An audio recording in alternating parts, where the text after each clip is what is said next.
All right, ladies and gentlemen, welcome into a very special WrestleMania 40 predictions panel episode of the BCP.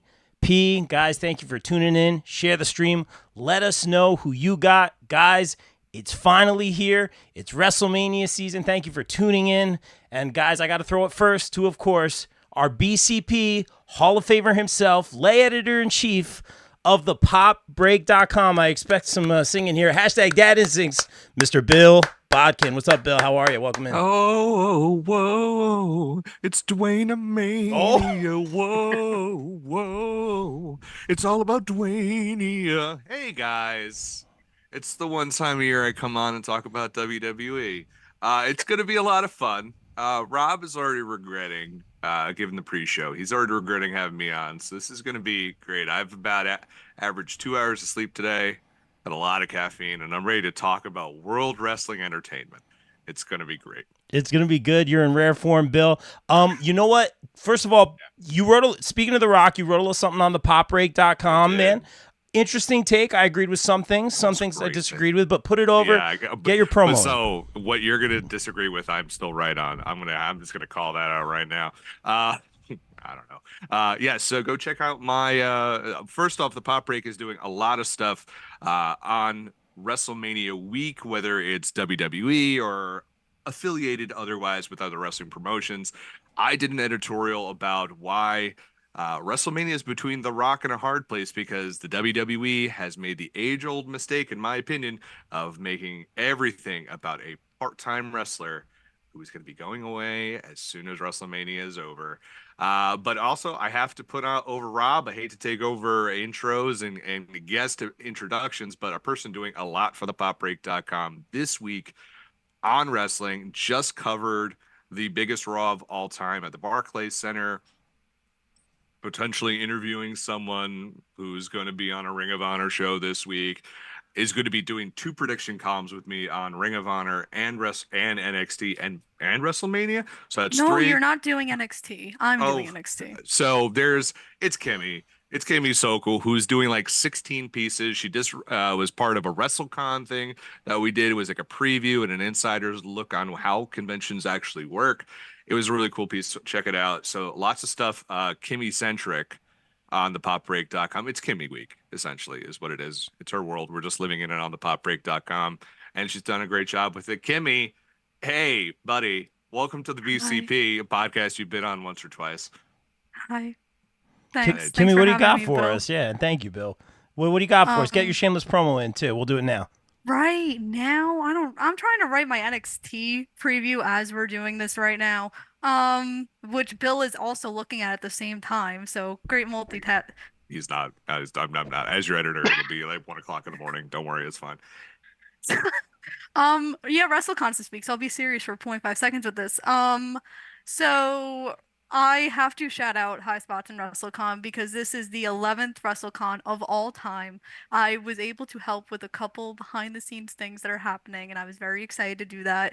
You guys saw me do a bunch of media because I was kind of helping make WrestleCon media a thing, which is crazy. I took my little disappointing email from WWE 3 weeks ago and said, let's start a revolution. Let's get media at WrestleCon, and we're making it happen.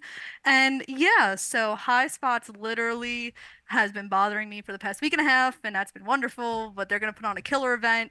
There's over 200 wrestlers going to be there, the most of all time. There's also a record number of fans that are attending this event, which is even better. So please, I'm begging you, please go to WrestleCon. We have Sting's the headliner Friday, Ronda's the headliner Saturday. I don't even remember who the hell we're bringing in to this You're event. bringing in I know Sting and Diamond Dallas Page and Deonna Purrazzo, Nick Nemeth, who you can read his Dolph Ziggler interview with the popbreak.com when he came to WrestleMania in New York about 5 years ago. All sorts of people. And in fact, if you go to that WrestleCon article, there's a nice, huge picture of all the people that Kimmy is working with this weekend. that I made. I made that. Yeah, And yeah, good work. Good thank stuff. you. Thank you. My boss said the same thing. Yeah, and Ring of Honor, I'm gonna like fight Tony Khan a lot this week, so tune into that. Wow. Hot takes. Oh, I was wait- Hello, did you not see him release the whole roster yesterday? I have a lot of questions for that I man. was waiting for So a CM Punk reference there. Jeffrey T. Oh Fountain in no, the chat. my arm is way stronger. Oh wow, here we go. We're getting warmed up. Jeffrey. See that tricep? See that tricep? Wow. All still in place, man. That's all I'm saying. Fight forever. Jeffrey T. Fountain in the chat. Hey, look at this group. Yeah. Beautiful looking group here on the BCP. Jeffrey always doing our SmackDown reviews. Shout out to him. Casey Blackrose, who you may have seen on SmackDown a couple weeks ago in the chat. Hybrid Wrestling will be at WrestleCon as well. Got to shout them out. But guys, we got to welcome back a BCP OG, the Big Cat, the Anti-Smark, the one and only Mr. Matt Wittes. Matt, welcome in. How are you, bro? Thank you. Doing fantastical as always. Dude, put over your article, BCP. And dude, and I'm not just saying this because you're here. That should be a t-shirt. One of the best writers, and Bill, I think you'd agree with me. Oh, one of the best writers, Matt. A great job on top celebrity appearances at WrestleMania, man. Put yourself over, please. Yes. Well, I like to say I am the second best writer here. Everybody else is tied for first. Bill knows that's not true. Stop it. I mean, we also have to say that because you're so intimidating in that shirt right now. I'm just like that. This guy's traps are gonna come out and start yelling at us any second. Come on. No. Yes. Most recently, I contributed to BCP Plus with 10 best celebrity appearances at WrestleMania, and PopBreak.com with a review of Ghostbusters: Frozen Empire. Thank you, man. And doing so for both sporadically as time allows. I get it, bro. But dude, great job. Check out Matt's stuff on the Pop Break for sure. And Joe Hell, welcome in the chat. Hey, it's a flocking brawler. Yeah, there's a flocking brawler in the chat. It's flocking awesome. There's another number 2 besides me. Rob said I was the only one. That's my gimmick. All right. So, guys, we got a lot of ground to cover, so I apologize if I keep it moving. But, guys, I want your theories in the chat as well. But I want your theories. I want your returns. I want everything. Let's have fun with this. It's been some fun storytelling. In my opinion, Bill, yeah, I definitely want to hear your opinion. It's different. I think you can agree, Bill. Things have been different this past year and regime, and I'm very interested to hear your opinion. So, but you know what, Bill? Is there a match that you would like to start with particularly? Let's start out with CM Punk's match. Oh, sorry. Go fuck yourself, Phil. Dang, man. I will not be referring to him by his Christian name of CM Punk anymore. I'm sorry. No, you know what? I'd love to. Let's see, night 1. Yikes. Yeah, let's start at the Intercontinental title match with Kimmy's least favorite wrestler. I just realized as soon as I said, oh my gosh, she hates that guy. So Gunther. And that'll be Gunther, the former Walter, taking on young Sami Zayn. Yeah, Bill, let's go with the theories. What do you got? Do you think Sammy's the right guy too? No. There's one thing our pal, the King of Kings, doesn't do well is end long title reigns. We saw it in NXT. Doesn't like doing it.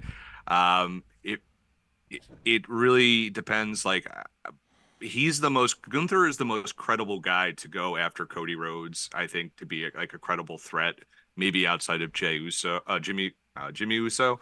I kind of said that in my column. It's like he has to drop the belt, but to drop the belt in order just to lose again kind of is like a double negative, and that's not the best.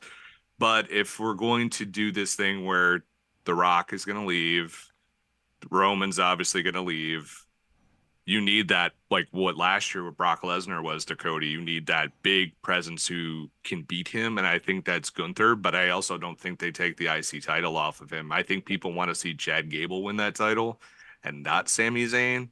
I think this will be a good match, and I think this is the wild thing about Gunther is, and I know people don't like him. They're like, oh, he's kind of boring.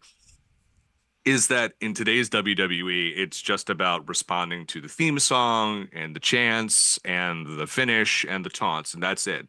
When you see wrestling, a lot of times people are just sitting on their hands doing nothing. Go watch that tag team match from yesterday. It was like DIY came out and everyone's like, cool, when's Roman Reigns coming back out again?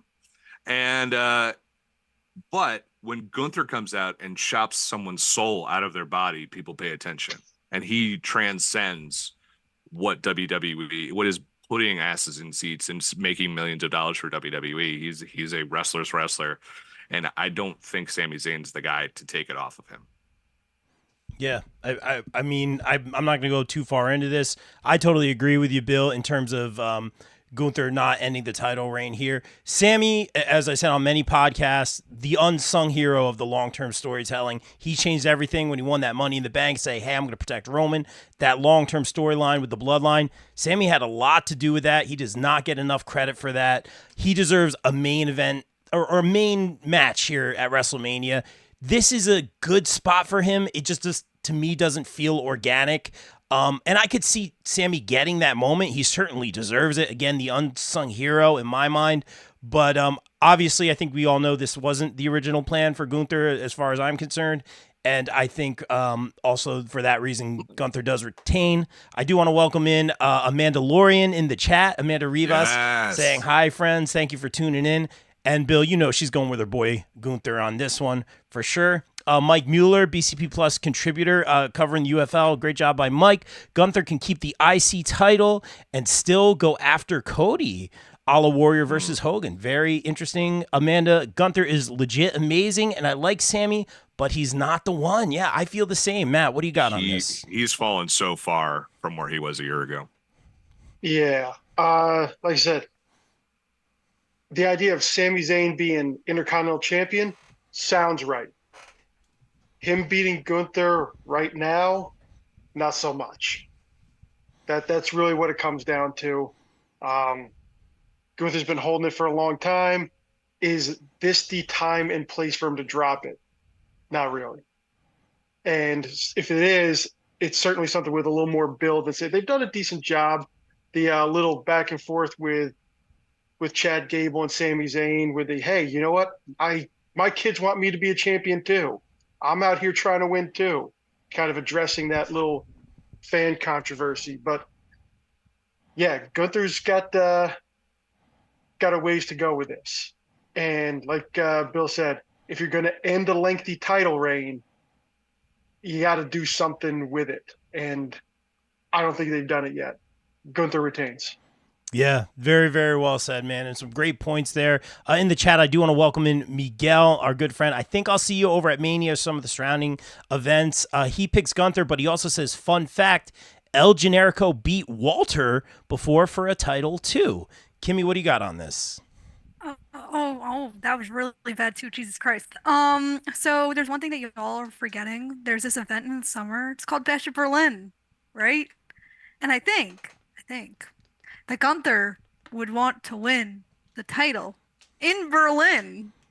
So that's why he's going to lose here, so he could focus his shift towards the world title picture for the summer. Interesting. All right, Kimmy. And I like the thinking ahead and going with the events. Great. I like the way I you're have thinking. a whole puzzle that's going to be You don't later. think he's going to lose it at Le WrestleMania Backlash in Paris, No. France? No. Oh, he loses. No, come on. No. I'm That'd be having really visions sad. of Indiana Jones coming out and saving whoever's against Gunther in Berlin. But Oh boy. I'm trying to keep up with the chat here, guys. Keep them coming, please. Lynn in the chat. I want to make like a vase joke, but I just didn't have thank it. you. Lynn in the chat. I hope Sammy wins. It's fake. Mike Ferrer in the chat. Chad is not the right fit. Maybe Chad plays a role in this. Miguel saying, I like Kimmy's point. Yeah, great point, Kimmy. And Reese in the chat saying, Sammy will be the new champ. Gable even said it last night. Sammy is the best when he is doubted the most. Okay, very interesting, guys. Keep the predictions coming and let us know. Put yourselves over in the chat. Let us know if you're doing something at Mania. Shout out your friends. Have some fun. It's all about having fun, supporting wrestling on the grand stage and the independent level. We want to support WrestleCon. We want to support everybody. So, guys, get all your stuff in the chat. Have fun with it. Gina in the chat. Damian Priest will be cashing in either on Roman or Gunther. Oh, interesting. Okay, because we have seen a cash in on the U.S. title. Very, very interesting. Let's keep it moving here. Selfishly, I think, do I want to go to the Mysterio match? You know what? Let's do Usos. Let's go Usos because they've wanted this match forever. I think, I don't want to say the real winners, the fans here, but I think the real winners are the brothers. This was their dream match. We've heard it for years. They were kind of relegated to the pre-show year after year after year. Weren't a really big part of WrestleMania until the most recent years here. Jimmy versus Jay. They're finally having that match. I honestly think it go either way. Jay obviously has the momentum and the babyface crowd support, but I'm just going to go Jimmy on this one, and it's a coin flip. It could go either way. I'm happy they're getting their moment. Kimmy, what do you think? Oh, we agree. This isn't good. When we agree, doesn't. It has been proven. If you have literally 50% watched chance. this show for 3 years, you will know that every time we agree, it doesn't happen. So that means Jay's gonna win. But no, so this is the third time in WrestleMania history that the brother versus brother thing is happening. How exciting. But yeah, the bloodline isn't gonna be too happy on this show, which is why Jimmy's gonna win. Jimmy. All right, Kimmy, you know what's up. A lot of J's in the chat. Team Yeet in the chat. Matt, what do you got? Yeet or no Yeet? I've got Yeet because what we're assuming happens with the bloodline come this weekend. The relationship between Jay and Jimmy, as of right now, it has to evolve somewhere besides main event Jay Uso and Cody Jimmy Uso.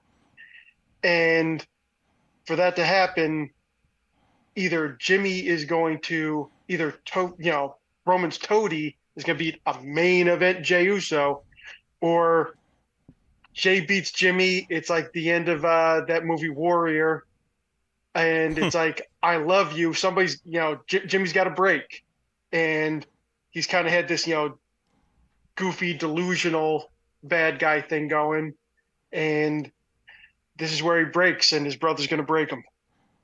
Well said, Matt. And guys in the chat, because there's a lot of yeets coming through in the chat, this is what I want. And thank you, everyone, for tuning in. Please share the stream. And we want you guys to be a part of this podcast. So let us know what you got. But right now in the chat, welcome in John Blaine. Guys, I want in the chat, yeet or no yeet. That's all I want right now. Bill, yeet or no yeet? I hate it all is what I hate. Because here's what this match should be, and it's not. This match should be in a cage. This match should be not this like lame ass let's get carrying crossover match with a street fight in Philly and he pretends he's an ECW by wearing an ECW shirt, like, which is the thing he did today. Like, this is a blood feud. These, no pun intended, but these guys had to be moved to separate. I didn't watch WWE that much anymore, but I know they were separated for a reason. And this whole thing, and it's, I blame The Rock for everything, because this feud, no one cares. And all this match is going to be yeet, no yeet. Go fuck yourself. I hate that shit. It is not what you do for this. These guys should be tearing each other apart. And what it's going to be is going to be a fucking comedy match. It's going to be yeet, no yeet. Who gives a shit? And what's going to happen is Jimmy Uso is going to win because we're going to probably get Rikishi, or you're going to get some other new bloodline member is going to come out, like Tama, Jacob Fatu, Zilla Fatu, Lance Anawat, or all of them at this point. And they're going to come, someone's going to cost Jay the match. But I just think it's so poorly done. Like, I even saw Kimmy's new buddy, Kate from FIFO, who said there is no heat on this match at all. There's no hot sauce on this at all. It's just a bland, overcooked piece of meat at this point. That has been sitting on the counter on a heating lamp, and I know that makes Matt Wittes' skin crawl when he sees meat under a heating lamp for way too long. But that's what this match is. When they got together, it's like, who cares? We care about Roman. We care about Rock and Cody. That's all we care about. We should really care about this match, and it's just going to be yeet, no yeet, and who cares? It's not going to be good. No, you don't think the match itself is going to be? No, I think it's going to be comedy, haha, and then it's going to be a lot of interference. And these two guys, for two brothers, we should be building this up as an epic encounter, and it's just the fifth match on the card. All right, interesting. In the chat, Mike Ferris says, I care. And across the board, Reese, Mike, Amanda, John, Miguel, yeets across the board. Mike in the chat, no yeet, solo helps. Yeah, we talked about interference. Jeffrey T. By Fountain. the way, that killed the crowd last night. They're like, "You're not facing The Rock or Roman Reigns, Seth Rollins. You're gonna face Solo," and everyone's like, Yo, I like Solo, but it was a good show while we lasted, right? but The Rock, can we be honest here? The Rock trying to pop Solo here and there with the national anthem stuff, that was brilliant. In the chat, dang Bill, no yeet. Kelvin, welcome in from the No Gimmicks podcast, saying the All-Stars. Yeah, we got some BCP OGs. And Kelvin also saying yeet. All right. Let's go to our next match. We got everybody on this one, right? Let's go.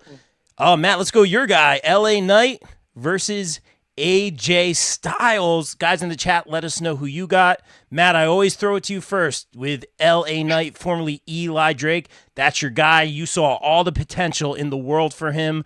Be honest here. What do you think of this booking? This is not the spot I thought he would be in. He's obviously had some well-deserved momentum. What do you think about this spot for LA Knight, and does he get or need this win over AJ Styles? This is, LA Knight and AJ Styles just randomly not so randomly. I mean, they set it up back at Elimination Chamber, but it was neither of you guys are in a title or anything meaningful. So let's get your WrestleMania payday match is what this kind of looks like.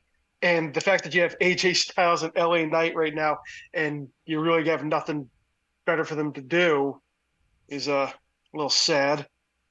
But actually, I think we are going to see AJ walk out with this one, because all things being equal, he's the one who kind of came out of nowhere and set this thing off at Elimination Chamber.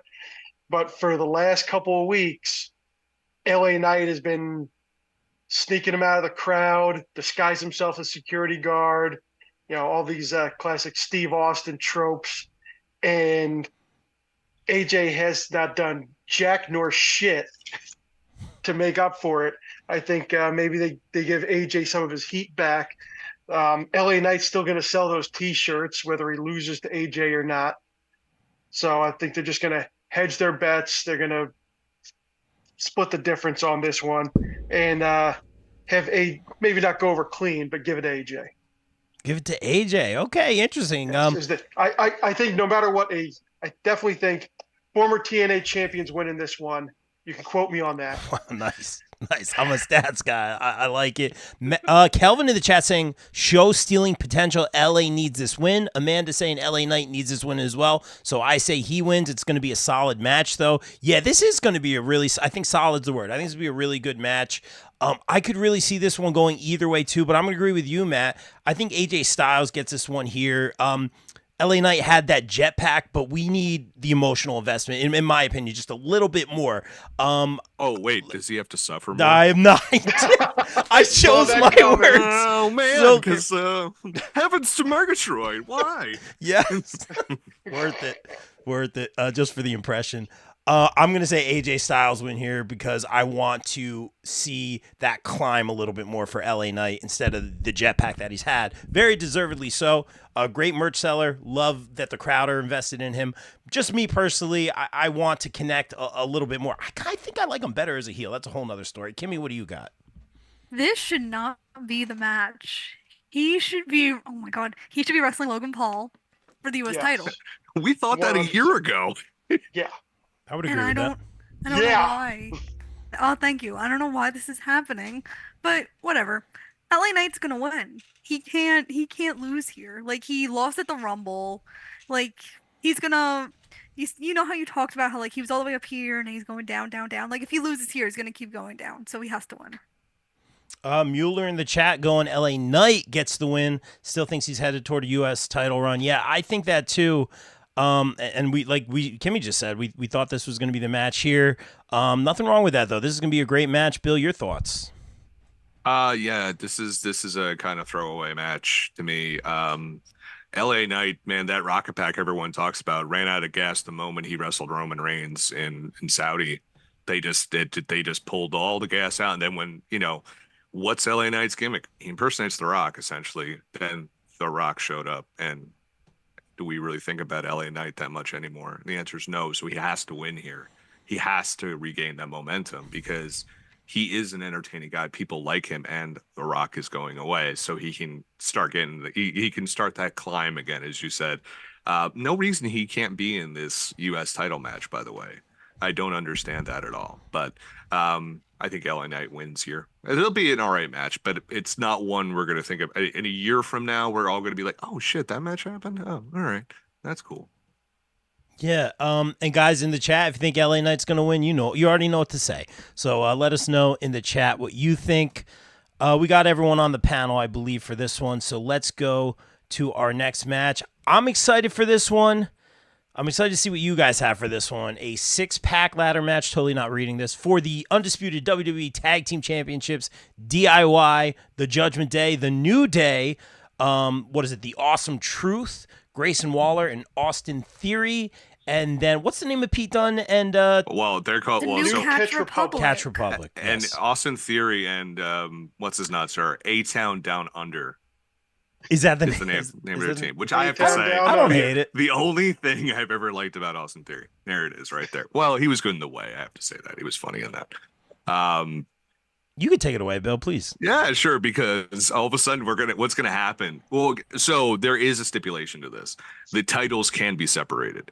So, for example, if someone grabs the Raw belts, that doesn't mean the match is over. Someone can grab the SmackDown belts. So I think that's what's gonna happen here. So are there four belts on the thing, or I one would of assume. each? I would Yeah, assume it's gonna be 4. So it's gonna be like the Raw here and the SmackDown over here. Because you that know? could get it could get messy. Yeah. Listen, Especially with like already 12 gonna get people. messy. It's Yeah. 12 people. Make it 14 because back to the Fed, because the fucking Hardys are going back to the Fed because Matt Hardy is not on that good chicken and rice, brother, to go to Worcester for Dynamite. He is like, yeah, come on. He's going back. And I wouldn't be shocked if he ends up showing up and him and Jeff show up here to enter into the 7th to pop the crowd. They don't need to be in AEW. They're a perfect fit for WWE right now. Put the Motor City Machine Guns in AEW. There's your trade. In fact, if you're doing an actual trade, send DIY to AEW because no one reacts to them in WWE right now. I mean, it is crickets, and that is a fucking crime. But so if the Hardys are in this match, they will grab one of the tag titles. And Kimmy convinced me the other day that A-Town Down Under because WWE hates me. Those guys will capture the other titles because you need those.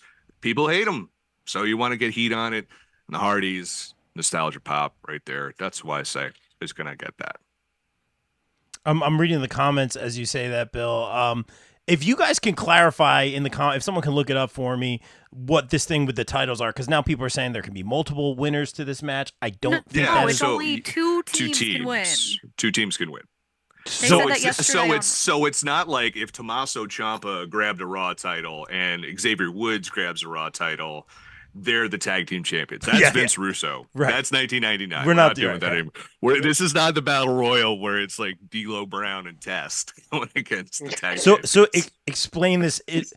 I always hypothetically, love to pop mad on random 90s. because I'm sitting there thinking it's a tag match, you grab the titles, Why is it's this my over. hobby? I don't know. I don't know either. So there can be new SmackDown. So we're essentially separating the two. Yeah. So we're going to. We could have 4 winners, which are 2 teams. One is the Raw champions, one is the SmackDown champions. Or they can grab both. All of them. Yeah. That's interesting. I did see. I don't. It's a lot of Steiner math, dude. It's a lot of. I don't Steiner hate math. it. It's different. I don't hate it. It's numbers. Stop. All right, Kimmy, help me out I here. don't like math, man. Yeah, true. I'm all over the. I'm a drummer. I can count to 4. Kimmy, what do you got? I didn't think it was that difficult to understand, but anyway. Listen, you are younger. Your brain is more pliable these days. No, it's not. It died this past weekend. You know, you should know I kicked someone out of that's what happened this weekend, guys. I kicked someone out of a convention. I'm a heel. Anyway. And it was Rob. Who knew? Or face. True. Depending on who you kicked out. It was someone that was trying to get free shit, and I was like, "This ain't happening." So it definitely Goodbye. was Rob. It definitely was Rob. You know what? I didn't know Rob flew to Indiana. That's crazy. Listen, man of mystery. Who could tell? But Kimmy, who do you know got who for was this match? there though? Sean Ross Sapp was there, who Your buddy. main evented a whole independent wrestling show. So, Awesome Truth is finally going to get their big win. And this is what's going to happen. This is going to play into the stipulation. So R-Truth is going to grab the red belts. And it's going to be like, we won the match. Oh my God, this is amazing. And The Miz is going to be like, no, no, no, we have to grab both titles. And R-Truth is going to be like, what?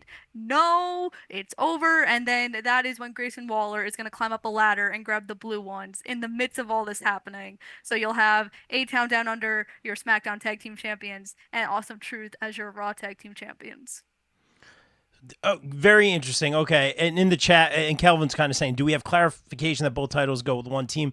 Yes. Someone I want this like super clarified. They said this on commentary yesterday. That the works match for does me. not end until both titles are retrieved. Okay. That from, works for me. The match. Kelvin in the chat, Judgment Day and A-Town Down Under. There's a lot of A-Town Down Under going on. CVV They said started something. a revolution. CVV had said something about them not being in the match, or maybe it's rumors or something. I don't know. They're on This is why they the did not graphic. wrong. Yes, they're on the graphic. They're on the graphic. I still think the Hardys should show up. So do they pull one of the teams for the Hardys? Or? That was my theory originally. Right. Kimmy's like, Theory, you know, I see what you did there. You know, A-Town Down Under is gonna win. And I'm like, yeah, you're right. Miguel in the chat saying new belt designs are coming as well. Very interesting. I know you're a big belt collector. WFE Live in the YouTube chat. Please subscribe to the channel. Thanks for tuning in and saying what up, y'all. What up? Thanks for joining. Let us know who you got. Matt, dude, I am all over the place. Please, man. The voice of reason here. What do you got? That's probably the most depressing thing I've heard all week, that I'm the voice of reason for anything. More or less this one here. It was nice I'm splitting up the car crash matches between night 1 and night 2. I'm actually with Kimmy in that they are definitely splitting these belts. What's the best way to do this? Hedge your bets. You can send a third of the people home happy by splitting up the belts and putting them on 2 of the teams instead of putting them on 1. There's the math. 1 out of 3 versus 1 out of 6. And I think they are going to split it between a heel team and a babyface team. And I am actually just going to go with A-Town Down Under, as Kimmy said. And I think they are going to throw it to DIY. Not because I want them to send it to DIY or because I really think that they thought it out. I just think that either they don't care enough or they just kind of want to. Forget these are guys who rose. Yeah, these guys rose to prominence while Hunter was running their show, and he's definitely a guy who's got his favorites. We'll talk about another one later, but yeah, I'm going with a split between DIY and Theory and Waller. Good stuff, Matt. I'm pretty much agreeing with you, and I'll tell you why. Jeffrey T. Fountain in the chat saying, is that a 33.33% chance? Yes, it is. We got the math. This is a math episode here tonight. Guys in the chat, this is a big match. Let us know who you got. Let us know if you think the Hardys are returning as well. I want to hear what everyone has to say. Thank you, everyone, for staying up, tuning in. We want to have a lot of fun here tonight. I think for the Raw ones, and I shouldn't do it by brands and roster splits and all that. I'm sure we'll have a draft and all that down the line, not too far along. But things are different now. That being said, I think R-Truth and Miz are heavy favorites. I'll say for the Raw titles. But it's like they don't need that. They don't need that moment. But I'm gonna need an R-Truth moment. That's what I'm gonna need. I don't know. I don't even want to speculate what it's gonna be. I just want to sit back and enjoy. Brilliant. I think we can all agree R-Truth is a national treasure, and we need some levity, and this is going to be great in that match. Matt, and this is a biased pick. I know I rarely do biased picks, right, Bill? But I gotta go. That's so vicious. Vicious Vicky is winning this match. I think DIY. Finally cops to it. DIY. I ain't sleeping on the couch. DIY. I think. DIY, I think, wins this for the reasons that Matt said. And yes, I'm very partial to Johnny and Ciampa for many reasons, but Hunter has his guys. And I feel like coming out of this WrestleMania, and I know this is a weird statement because a lot of these people are NXT Black and Gold, but coming out of this, you're going to see a very NXT Black and Gold champion field. There's going to be just a little bit of that feeling because, like Matt said, these are his guys, and most of them are, to be fair, statistically speaking. But something about the long-term storytelling with Ciampa and Gargano has been fantastic. they're going to do something with these guys. The way they've been booked has kind of been like win, lose, win, lose. The match with the Creeds, maybe it was because I was emotionally invested. I thought it was fantastic. I thought they lost like 3 times. It was one of my favorite matches in recent memory. Again, maybe because it was the emotional investment. So hopefully DIY gets that moment. And I know for Johnny, that's his WrestleMania moment. He's wanted to be a part of WrestleMania. I know Candace has in the past. So this is important to him. He is okay after that dive on Monday Night Raw. Lord, Johnny, what are you doing? But I think, what is it, A-Town, Down Under, I think, for the SmackDown. And you guys convinced me on that one. So very interesting.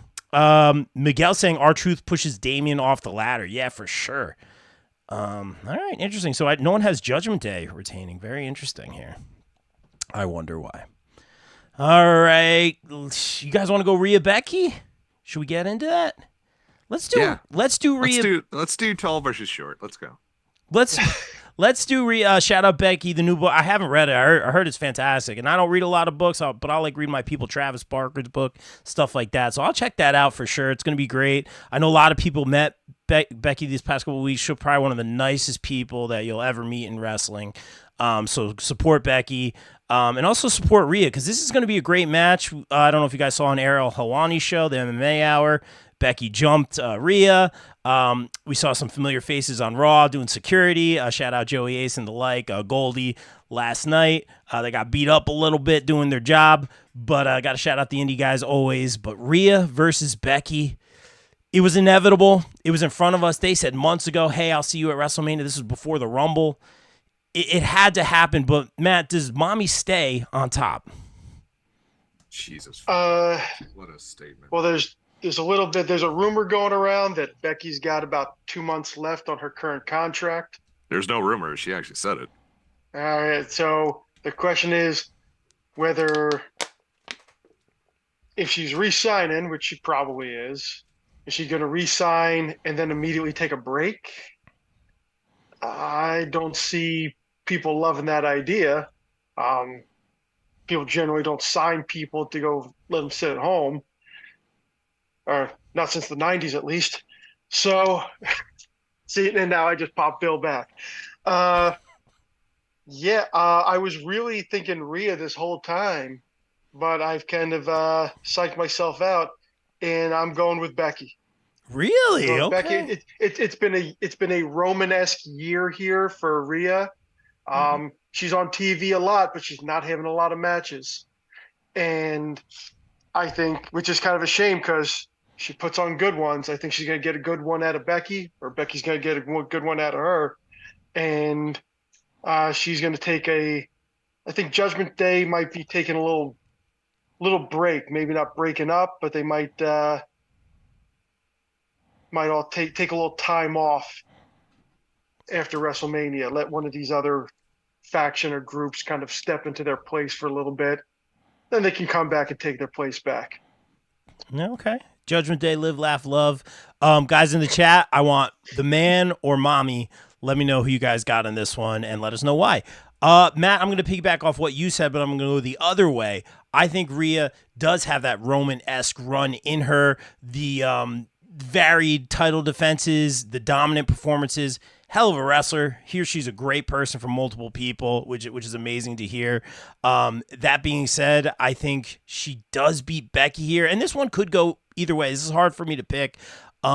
Becky, and I hate saying like so-and-so doesn't need it. I hate saying that, but Becky had that amazing moment here in New Jersey. No, it wasn't New York. Here in New Jersey at WrestleMania, main eventing. It was amazing to see. I think Becky is, especially with this book and everything going on here, which might be a reason for her to win, but I think Becky right now is just putting in the work, and I think she knows that mommy's on top right now, and I think this might be the way to go, and we're going to see this reign go for a long time for Rhea Ripley. Although there is a wrist injury she spoke about briefly, she's powering through like a lot of these wrestlers do. So I'm gonna go with Rhea. Kimmy, what do you got? Hey, everyone in the chat, every time Rob says mommy's on top, take a drink and then spit it out because he's going to keep saying it. That's, oh my. Look at that giant. It's the jug. It's the jug. It's like 400 fluid ounces. So Just for you, Bill. I don't think Becky needs the title. I think that Liv Morgan's gonna be the one to dethrone her because because that's what everyone wants. Have you not seen Twitter since like Liv came back of like, I've oh seen my, them say that about her for like 4 years. And Yeah. then when I she won know. it, no one cared.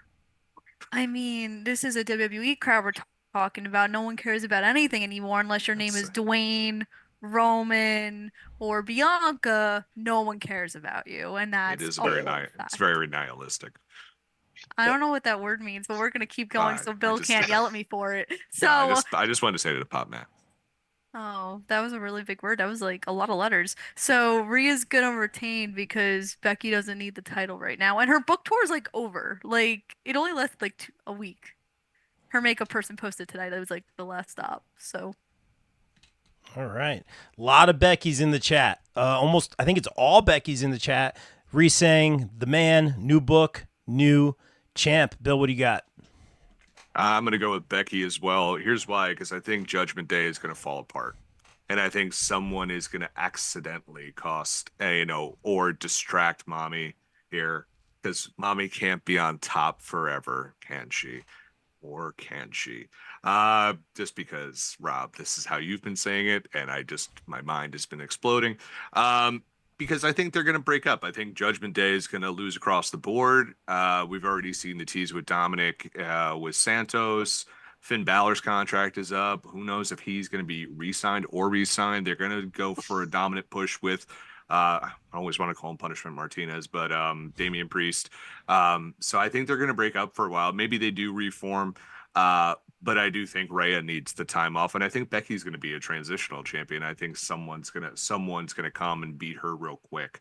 Because like Kimmy, like you said, Becky doesn't need the title, so she gets the Mania moment that signifies guess who just signed a new deal? Becky Lynch. She's not going anywhere, and she transitions too, as Kimmy mentioned, a Liv Morgan, a Tiffany Stratton, a somebody else. it wouldn't be Tiffany. They're on two different brands. Guess what?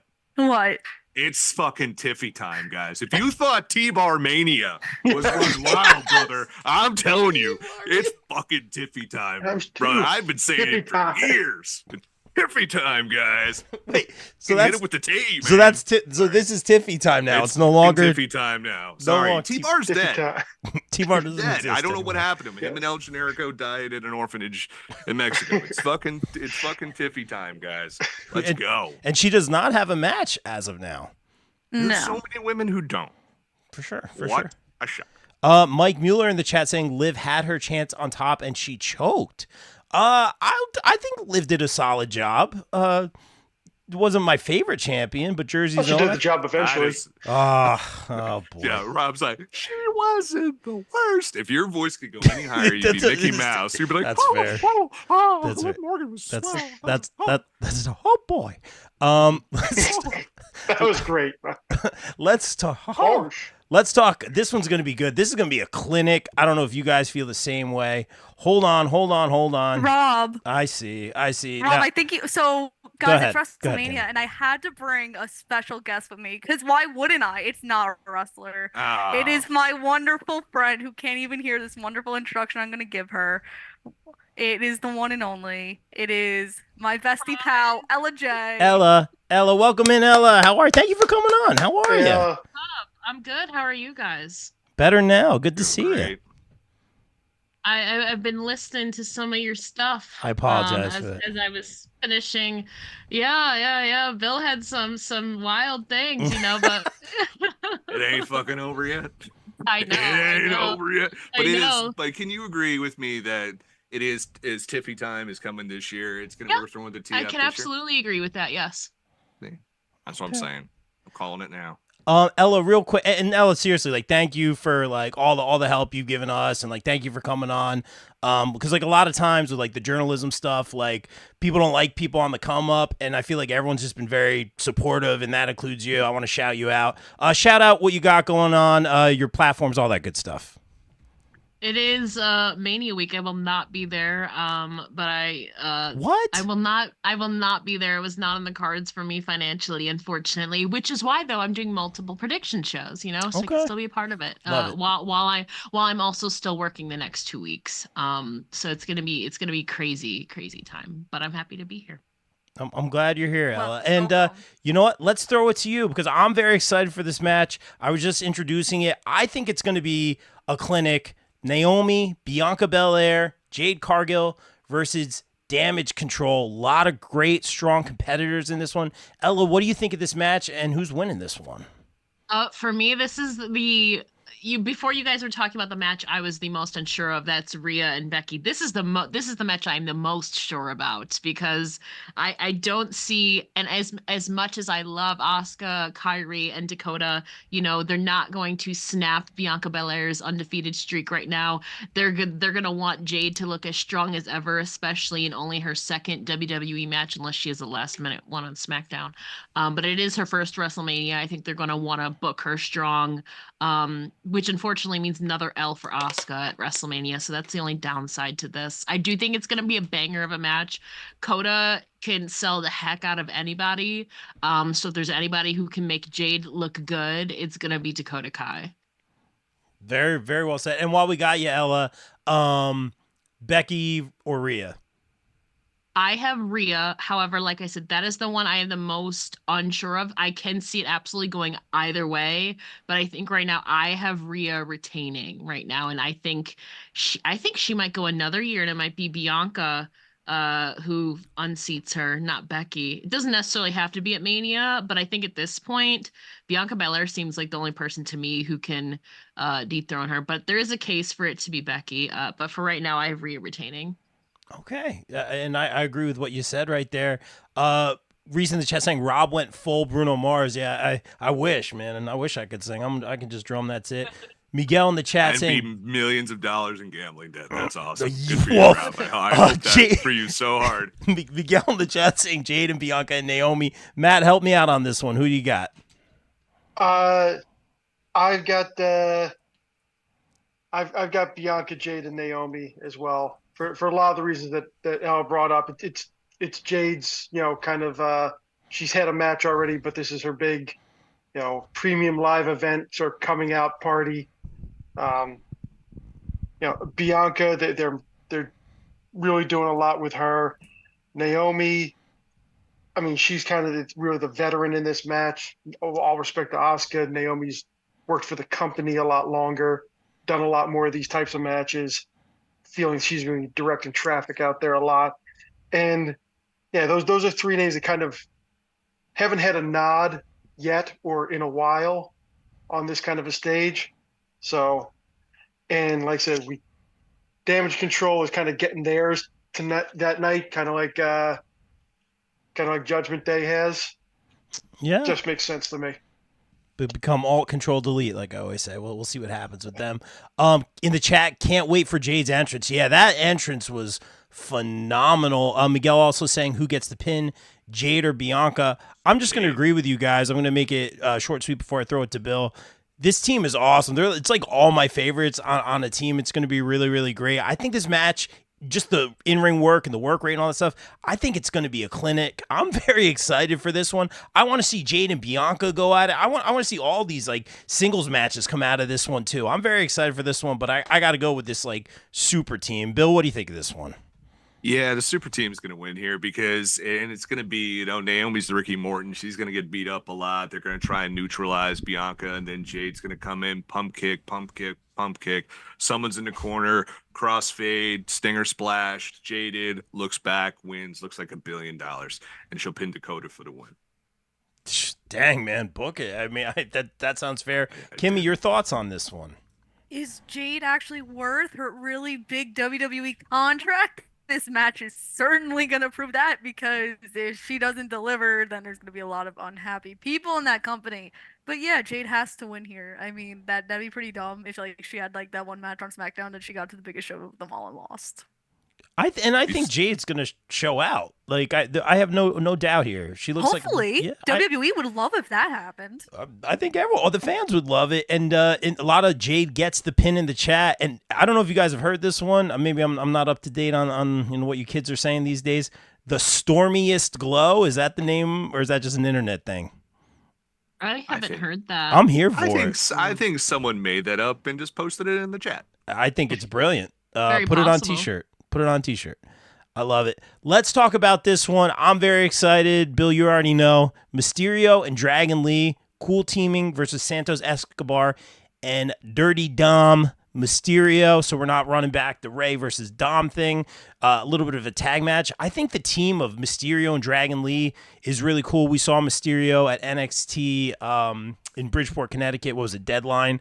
And he came out on the crutches with Dragon Lee. So this makes sense. Dragon Lee now a member of the LWO. This could be a fun, high-flying match. Bill, what do you think? They're still, man, when are we going to get my goddamn mask versus hair match with Dominic and Ray? It's right there. He's got the fucking greasy ass long hair, the type of heel that people would get behind the gimmick of shaving his head. They would. People would go bananas for it. I'm gonna say because they're gonna hope, Dominic thinks the Judgment Day's in his pocket. He's gonna help him out. They're not, and they're gonna lose to Ray and Dragon Lee. This is gonna be a kind of coming out party for Dragon Lee on a big stage, and I think we fuel that animosity between Judgment Day within Judgment Day, and I do think Judgment Day is on the old implosion route. Oh, yeah. All right, Matt, what do you got? Just copy and paste on that. First off, yeah, we're not going back to Ray and Dominic. Yeah, we absolutely are. That's exactly what this is. But I think that was really, this is maybe transitioning. If Judgment Day is imploding, then transitioning Dominic away from them and over to Legato works a little bit. If not, it just gives him a chance to take that heat that he's built over the past couple of years, which is really phenomenal, and put it towards them in this feud that they've been having that has been a B plot, maybe, so far on TV lately. So, yeah, I think that's where it's going. Just kind of send it over to them, and they're really trying to make Dragon Lee happen. They're trying to make Dragon Lee the new Ray. So, and that's literally every other thing out of Ray's mouth whenever they're both on screen. He's the future of Lucha Libre. He's the new greatest luchador. And they're going to either show us or tell us at WrestleMania this year. Yeah, and hopefully they show us, man. I'm excited for the match itself. Lots of stuff in the chat. I want Ella to go first because a lot of theories in the chat. I want you guys to go first. Reason in the chat, though, Rob, I literally made up Stormiest Glow. Yeah, dude, put it out on in the Twitterverse or put it on a t-shirt. I think that's a brilliant name. Ella, what do you think about this Rey Mysterio and Dragon Lee match? I have Santos and Dominic winning here. I think for me, and yes, I know Dragon Lee is technically a new star into WWE anyway, but I think since last year Ray won, they're gonna want Dominic to get if we're gonna get that hair versus mask match, it would never be gonna do it. a trilogy. I mean, you never know. I guess. Because they've listened and they're like, "Fuck this guy. He says too many negative things about us. We're not gonna even before you said that though, I've had Dominic and Santos unlock since they announced this match because I think they're going to want to. We already saw Ray beat his son last year. I think Ray is going to want to maybe not pass the torch, but pass the torch a little bit. And I think they're going to want to put over some newer stars. And I think especially because you want to book Santos to look strong. He's leading this not new faction, but new pieces to this faction. And they're going to want to make him look strong. Also, when Ray announced Dragon Lee as his partner, it looked like Carlito wasn't happy about that, or he was expecting himself to be announced as that. So they could have been teasing something. And so I think there's that possibility for Carlito to cost Ray and Dragon Lee the match, which for me is even more into the plot of Santos and Dominic Mysterio winning. Good stuff. A lot of Ella in the chat right now. I agree with Ella. Love your pick, Ella. That's why she's here. Wow, look at this. Kimmy, I saw you nodding your head. That's why I brought Ella on. I mean, come on, I need someone to agree with me because I knew everyone else was going to disagree. So let's freaking go.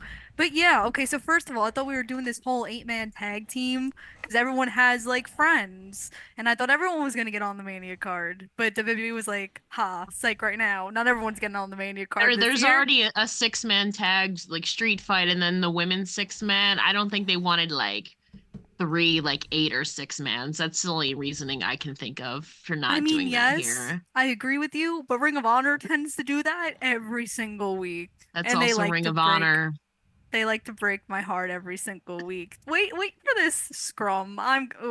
So I agree with Ella. Like, why would the faces win 2 years in a row? There's no gaining from that. What does Ray get from this? He doesn't get anything. Dominic gets to brag that he finally beat his dad on the biggest stage of the year. And I think with this whole new Dominic Santos thing, and you have Andrade in the mix, like I think there's something bigger brewing with that, which is why I think Dominic and Santos has to win. Really good stuff, Kimmy, and that's why I wanted you guys to go first because a lot of the chat. What if Carlito turns? What if Dragon Lee turns and against Ray and goes LDF? Lots of ways we can go, and that's why we're invested in this. This should be a lot of fun. Mike in the chat saying, "Kimmy, you are right on the money." Okay. Oh, no, you guys agree. That means it's not happening. There you go. All right. Say Well, that because I agree with you too. That's true. Maybe because Ella agrees it actually will happen. it's good stuff, and I'll just say Dom and Santos for sure. You guys just have me convinced for sure. Consider it a copy and paste, if you will. So it looks like is the group called the Pride now? It says the Pride will go to war with the Final Testament, AOP, Cross, Street Profits, and Bobby Lashley 6-man action. I really have no idea where to go. Matt, help me out. All right. Yeah, this looks like it's gonna be the night 2 car crash match. This one they've got a little more of an incentive to have a pick here. I am actually going with the Pride on this. Killer Cross is a guy Karrion Kross. And you know what? That's kind of really the thing. For so many years, whether he was in Mexico or in the Independents or in TNA, he was Killer Kross. And when they brought him over to WWE, they renamed him from Killer to Dead Meat. Had great time in NXT, and he has not transitioned all that well. I've always been a fan, but it's kind of it's shit or get off the pot time with him. If they're going to go over with this, and everybody was asking for the Authors of Pain back when they went away. But since they've been back, there's this vacuum. Whenever they got it, Cross, his social media has him. He's breaking baseball bats with an arm bar hold. But for some reason, nobody can figure out anything to do with this guy. And this might be kind of welcome to Shotgun Saturday Night or Heat or Velocity for him. Shotgun Saturday Night. That's the correct answer. Yeah, okay. That's the correct answer. Because that show didn't last long either. Nope. Yes. Yeah, so it wasn't that long ago when we thought the Street Profits were going to be anchoring one of the 2 big shows, and Montez Ford is definitely a guy who has it. Yeah. We haven't seen a whole lot of them lately, but one of these has kind of stepped up when given a few inches of daylight, and the other just seems stagnant. Hate to say it, love everybody involved in this match. And who the hell thought that out of everybody in Hit Row, B-Fab was going to be the one who stuck around, and they were still going to be in WrestleMania a couple years later. But yeah, I'm going with the Pride on this. Yeah, a lot of back and forth in the chat. The Pride, the Final Testament. Matt, first of all, I can tell you totally made notes, and I love that you came prepared. What a guy, what a pro. I'm gonna kind of harp on the point that you just made about the social media posts, because a lot of times when you see a lot of those social media posts that don't really tie into what's going on TV, or it's almost there's like a little bit more creative control there. I don't know if it's approved, if you have wiggle room, I don't know how all that works, but to me that screams some sort of frustration. Again, just psychoanalyzing. I have no idea what goes on. Maybe in positioning and stuff like that. I think that's a great point that you brought up, though. And for that reason, a lot of people are saying Bobby Lashley is going to dominate. For that reason, I'm going to say the Final Testament loses here. But like you said, it's going to be that car crash match. Ella, what do you got? I also have the Pride winning here. One, because, I mean, to no fault of his own, Bobby Lashley got his WrestleMania match moment taken away from him last year. There was the Andre the Giant Battle Memorial Battle Royal, whatever. So many words. So sorry. And he got to show off the trophy, but it wasn't that true moment that he was hoping for. And he expressed that he was obviously disappointed, again, to no fault of his own, because, Bray Wyatt was dealing with health issues at that point. But I think this is the year to rectify that. And also, like you said, like the Street Profits, like people like Montez Ford has not been given the opportunity like on television to cut promos, but he's been cutting great post-match and backstage promos that are digital exclusives that are so good. And so I think that the Pride is going to win to rectify Bobby, and like the Street Profits deserve it. They're hella entertaining. And I mean, I don't think, just me personally, I'm not that invested in Karrion Kross's faction. But I mean, I could be wrong, but I have the Pride winning here. In the chat, man, Ella's stealing everyone's thunder here. Ella is killing it. Oh yeah, that's why she's here. That's right. Bill, what do you got? Man, this reminds me of Ben Folds' song. It's the battle of who could care less, man, because this is just dead in the water, and they are trying everything in their power to get Karrion Kross over. He has two managers. He still has the entrance. I mean, like I said before, it's like he's wearing an ECW t-shirt thinking he's Raven all of a sudden. It's like, they don't work that way, brother. And they made it a street fight, because if this was a regular wrestling match, this is pre-show cannon fodder. I think I was originally thinking, maybe the Final Testament's going to win because they got to do something with the guy, right? But nah, fuck it. They don't have to, because the money is in Bobby Lashley and the Street Profits. Montez Ford should be fighting had a Hulu series this year, which Kimmy reviewed for the popbreak.com. He should be fighting for the Intercontinental title. It should be him and Gunther this year, or he should be in the US title picture this year. Like, that's where the money is. That's where I would care, because I think he's new and he's different and he's fucking awesome at what he does. But so I think the Street Profits, and what they are going to do is they're going to wreck them. And Montez and Angelo are going to be like, okay, we're going to prove why we should be on the show. And they're going to do some crazy shit. And that's what I want to see. Again, if you're going to go, if the Rock can drop F-bombs on TV, then let's have a lot of blood on this pay-per-view. And like, let's have it here, because I tell you what, Montez Ford, like doing a frog splash with blood coming down is going to be a moment you're going to remember in WrestleMania. People like, that's fucking cool. That's the guy I want to pay to see going forward.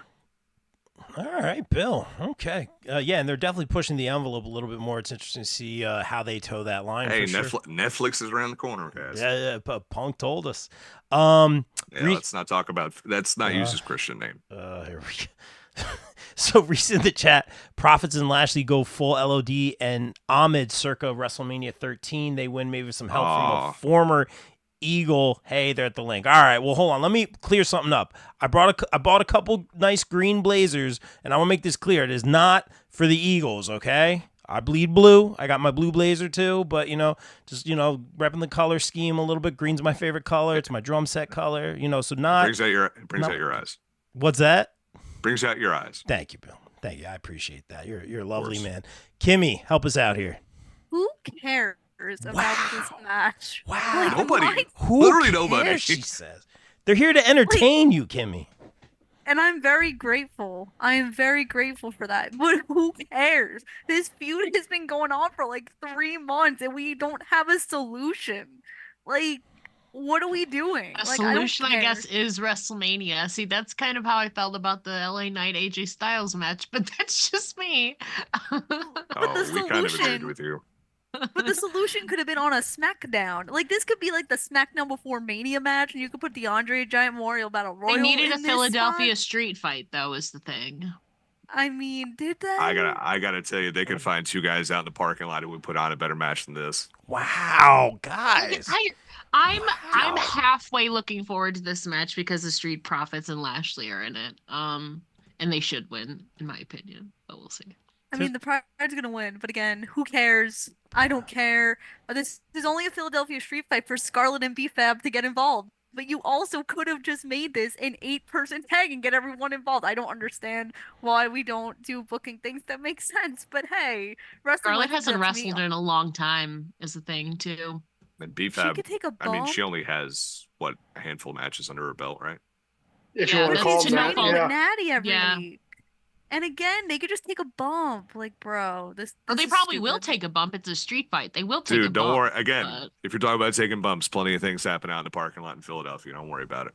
It's true. Oh, boy. That's very That's true. just from Matt. I wanted to Yikes. see the cop react. Oh, boy. Everyone behave, please. Everyone We behave. are I know we're in very Philly. behaving. This is the best behavior we've had on this No, show. no, since, I didn't mean- like- I didn't mean you- You Yes, have we not have, got. You haven't got further. No, than I didn't regard mean for you me. guys. I meant everyone in Philly and WrestleMania. Everyone be safe. Have you and ever been to best behavior. Philadelphia after a wrestling show? Do you I- not I- remember I in have- I've been to 2015 at the Giants- Royal Rumble I've been to when there was Giants a Eagles riot? games several times. So That's essentially just a war reenactment. it's no, we don't get along well. Let's talk about Bayley versus Io Sky, one of my favorites for the WWE Women's Championship. Kimmy, what do you got? Oh, thank God, I'm not last. That makes me so happy. I was getting so left out in the beginning of this. So I feel so bad for Bayley. I really was. Like, I was always last. I was really upset about that. But I feel bad for Bayley because she has, like, this whole build, right? Like, she got screwed out for WrestleMania main event with The Rock. And her, like, everyone cares more about Becky and Rhea than Bayley and Io. And the story is better in Bayley and Io than Becky and Rhea, in my opinion. And no one cares. And so she gets screwed, which sucks. But Bayley has to win here. Like, this is like the must win. She has literally done everything that a women's wrestler could do besides win like the Royal Rumble and then win the big title. So Bayley's gonna win because of that. I think Bayley's going to win too. And it has been a solid feud, a nice little twists and turns. I did not have Bayley winning the Rumble, but boy, was I happy to see her win the Rumble and really see her just kind of emote a little bit in that press conference. And really, you know, I've been a fan of Bayley for a while, but just kind of seeing her emote, she was a little bit more endearing to me. I feel, you know, we had the hugger Bayley, we had the evil Bayley. Now we kind of have, I wouldn't even say an in-between, just a different, evolved Bayley, and we get to see her live out her dreams and goals, and I think she deserves this feel-good moment. And I love Io Sky. I'm a huge fan, one of my favorite women's wrestlers of all time, and they're going to put on a great match, but I think this is Bayley's moment for sure. Tim Hardy in the chat, Matt, I think you need a bigger water bottle. Yeah, we love the water bottle. He always brings it. Mike in the chat, Bayley wins, and he says he cares about this very much. Ella, what do you got? Yeah, same as you, Rob. I'm a big fan. I enjoy both of these ladies, so I will not be mad whichever way the pendulum swings on this one. But I do think the right call here is Bayley.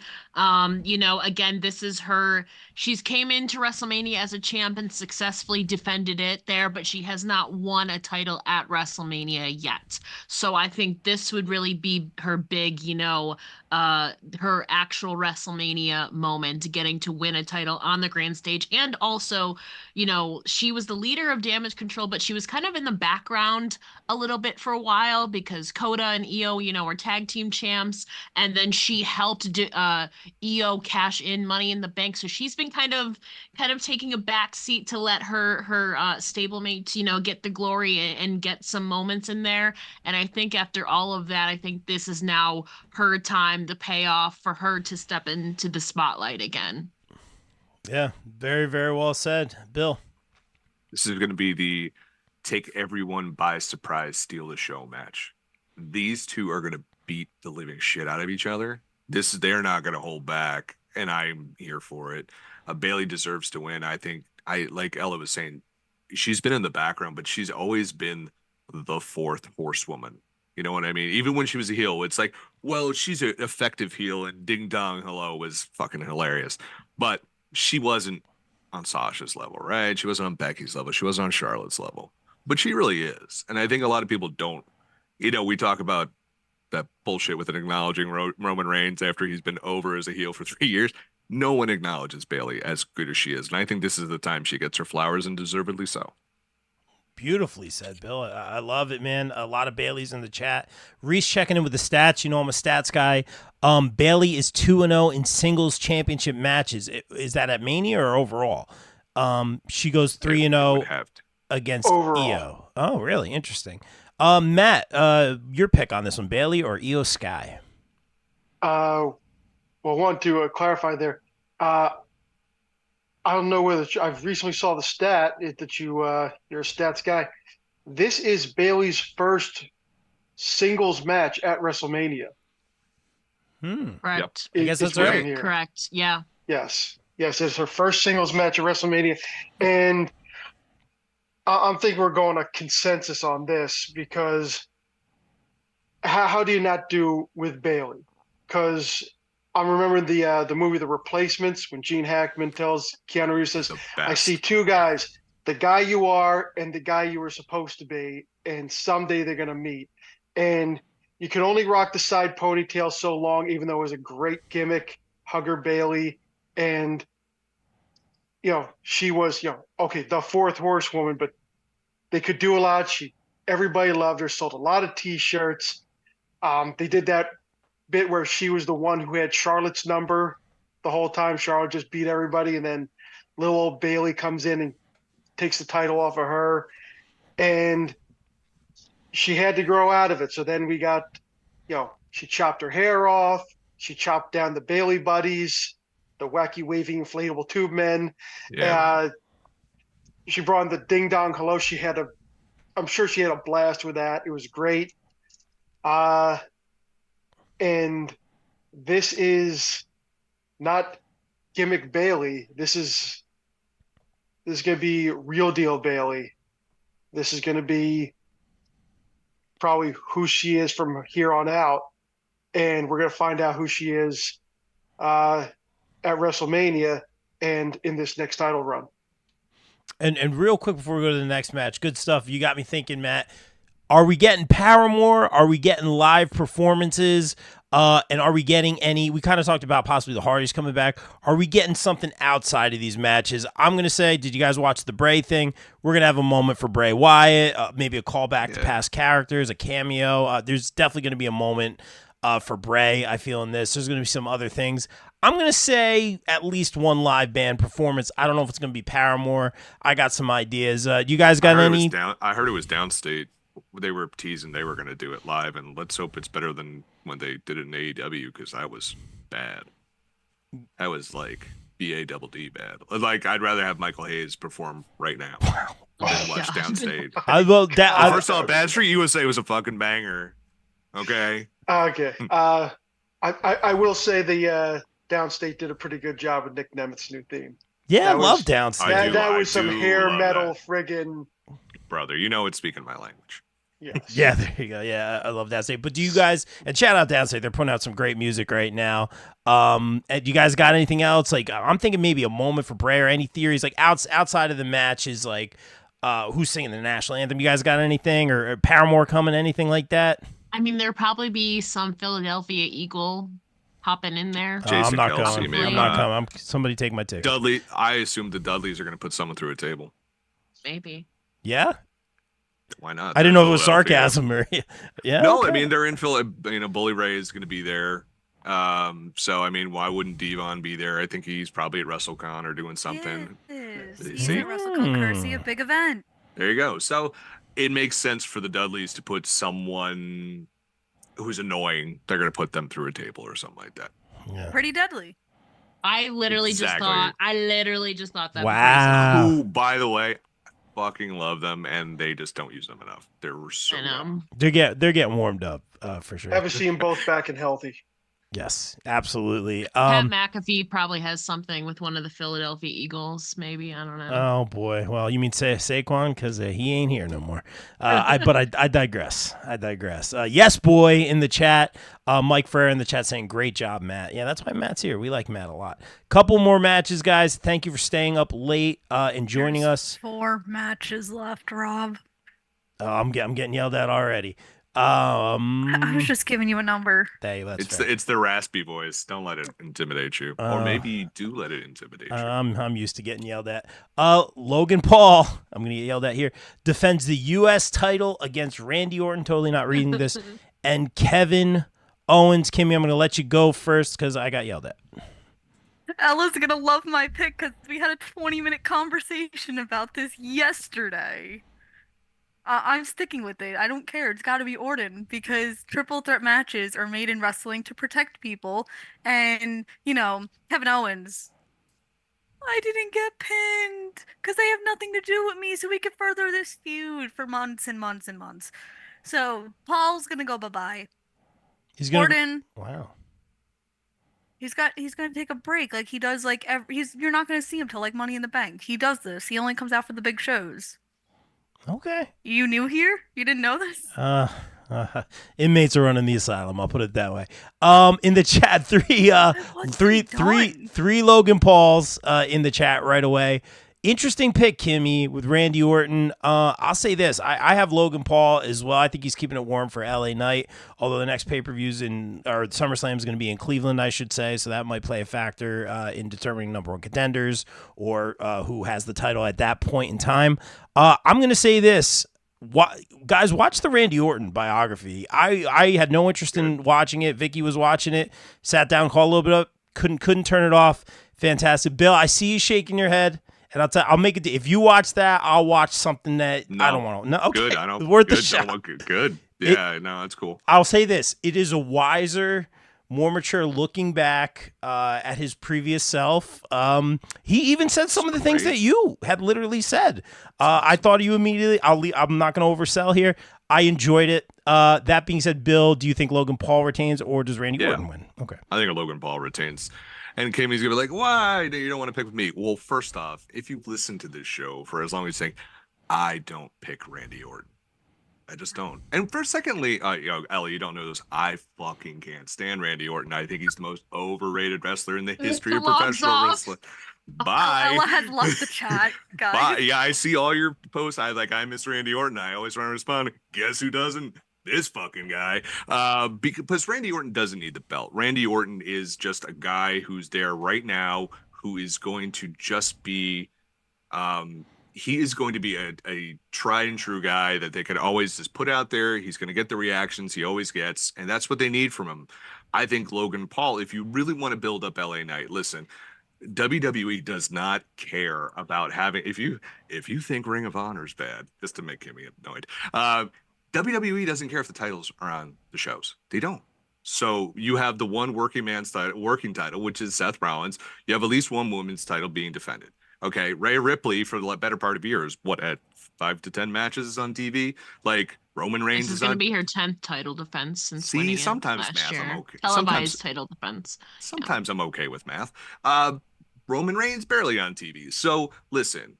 Jake Paul whatever his fucking name is, Logan Paul could go away for 3 months and then you build LA Knight to Cleveland. And I think that's where you do it. And Randy Orton doesn't need a title. He can go do whatever he wants. In fact, you could have him turn on Cody, even though I don't think people want to boo Randy Orton at this point. And Kevin Owens is there to be the dad who takes the pin.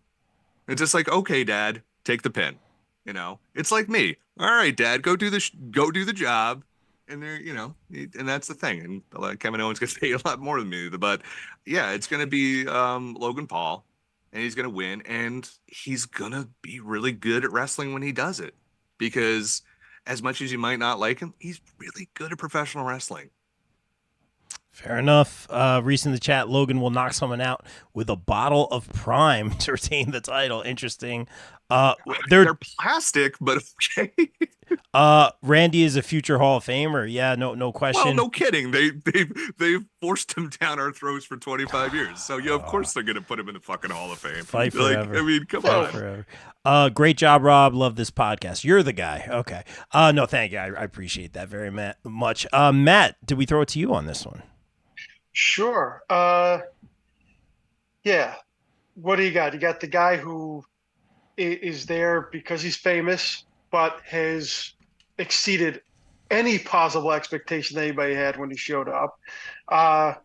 Randy Orton, the tried and true veteran, generational talent. That's why he's in the Hall of Fame. He's trying to get. And if we're wondering why LA Knight isn't in this to begin with, we were talking about Triple H has his favorites. One of his absolute favorite guys is Kevin Owens. And if you're gonna protect somebody, or not only protect Logan Paul, but also protect the match, you put the guys you trust most in there. Just like, one of the things with Karrion Kross that I've noticed is there's certain guys, Seth Rollins, Gunther, that they trust to go outside of the paint by numbers. Here's your 4 or 5 moves. Just do everything the same every other night kind of formula that they do with the matches. And Karrion Kross ain't one of them. Doesn't look like he's going to be anytime soon. LA Knight isn't one of them yet. AJ Styles doesn't even try, but he just makes it all work. This is to, keep Logan Paul, looking good until probably SummerSlam. Yeah, agree. SummerSlam or the next time they go do a big overseas show. Fair enough. In the chat, people pushing back. Guys, I've been barking up this tree for a while. You ain't going to win. Bill, he deserves it. Randy is a work. He deserves it. Hey, they booked him to win, guys. Like, he deserves it. The guy, I've said this a million times. If you're new to the show, let me tell you his story. Randy Orton has the look. He had, Ella, it's compliments, actually. He has the look. He has the natural physical acumen. He's an athlete. He gets it. But for most of his career, did not give a shit unless he was wrestling certain dudes. And what I hate is this guy should be when I first saw him, I'm like, this guy is a top 3 to 5 all-time WWE superstar. He's maybe in the top 25 to 50 now.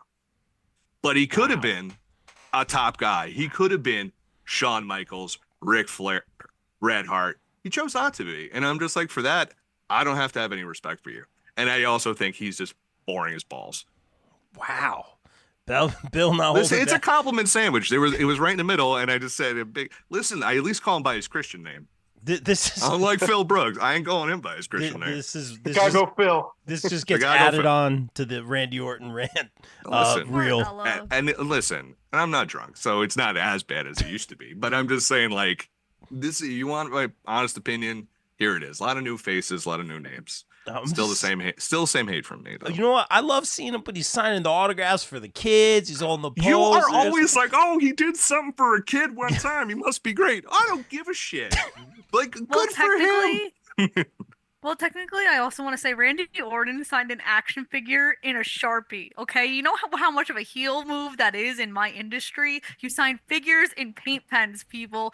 Common knowledge. Do not sign in a Sharpie. It'll fade off. And I love to say how Randy Orton is on that good chicken and rice right now. Read between the lines on that, because Bulky Dad got Bulky Dad. Also, I want to say Matt Wittes right now, when you look down, you got the Triple H look going on right now, buddy. That's what I'm saying. And I don't mean that in a bad way. Triple H now, not then. I mean, I think it's better now than that. Oh, gosh. Ella, I don't think we got to you on this one yet. I was waiting. You know, despite your indifference for him, Bill, I do have to agree with you for most Wow. of your opinions for this match. Wow. And I have the whole rant about this match, particularly the dynamics of it, but I will keep it as simplified as I can. Can we swear on here, Rob? Yes, Yes. you You can. just hear me say Bill's the F on, like, so yes. I'm like The Rock right now.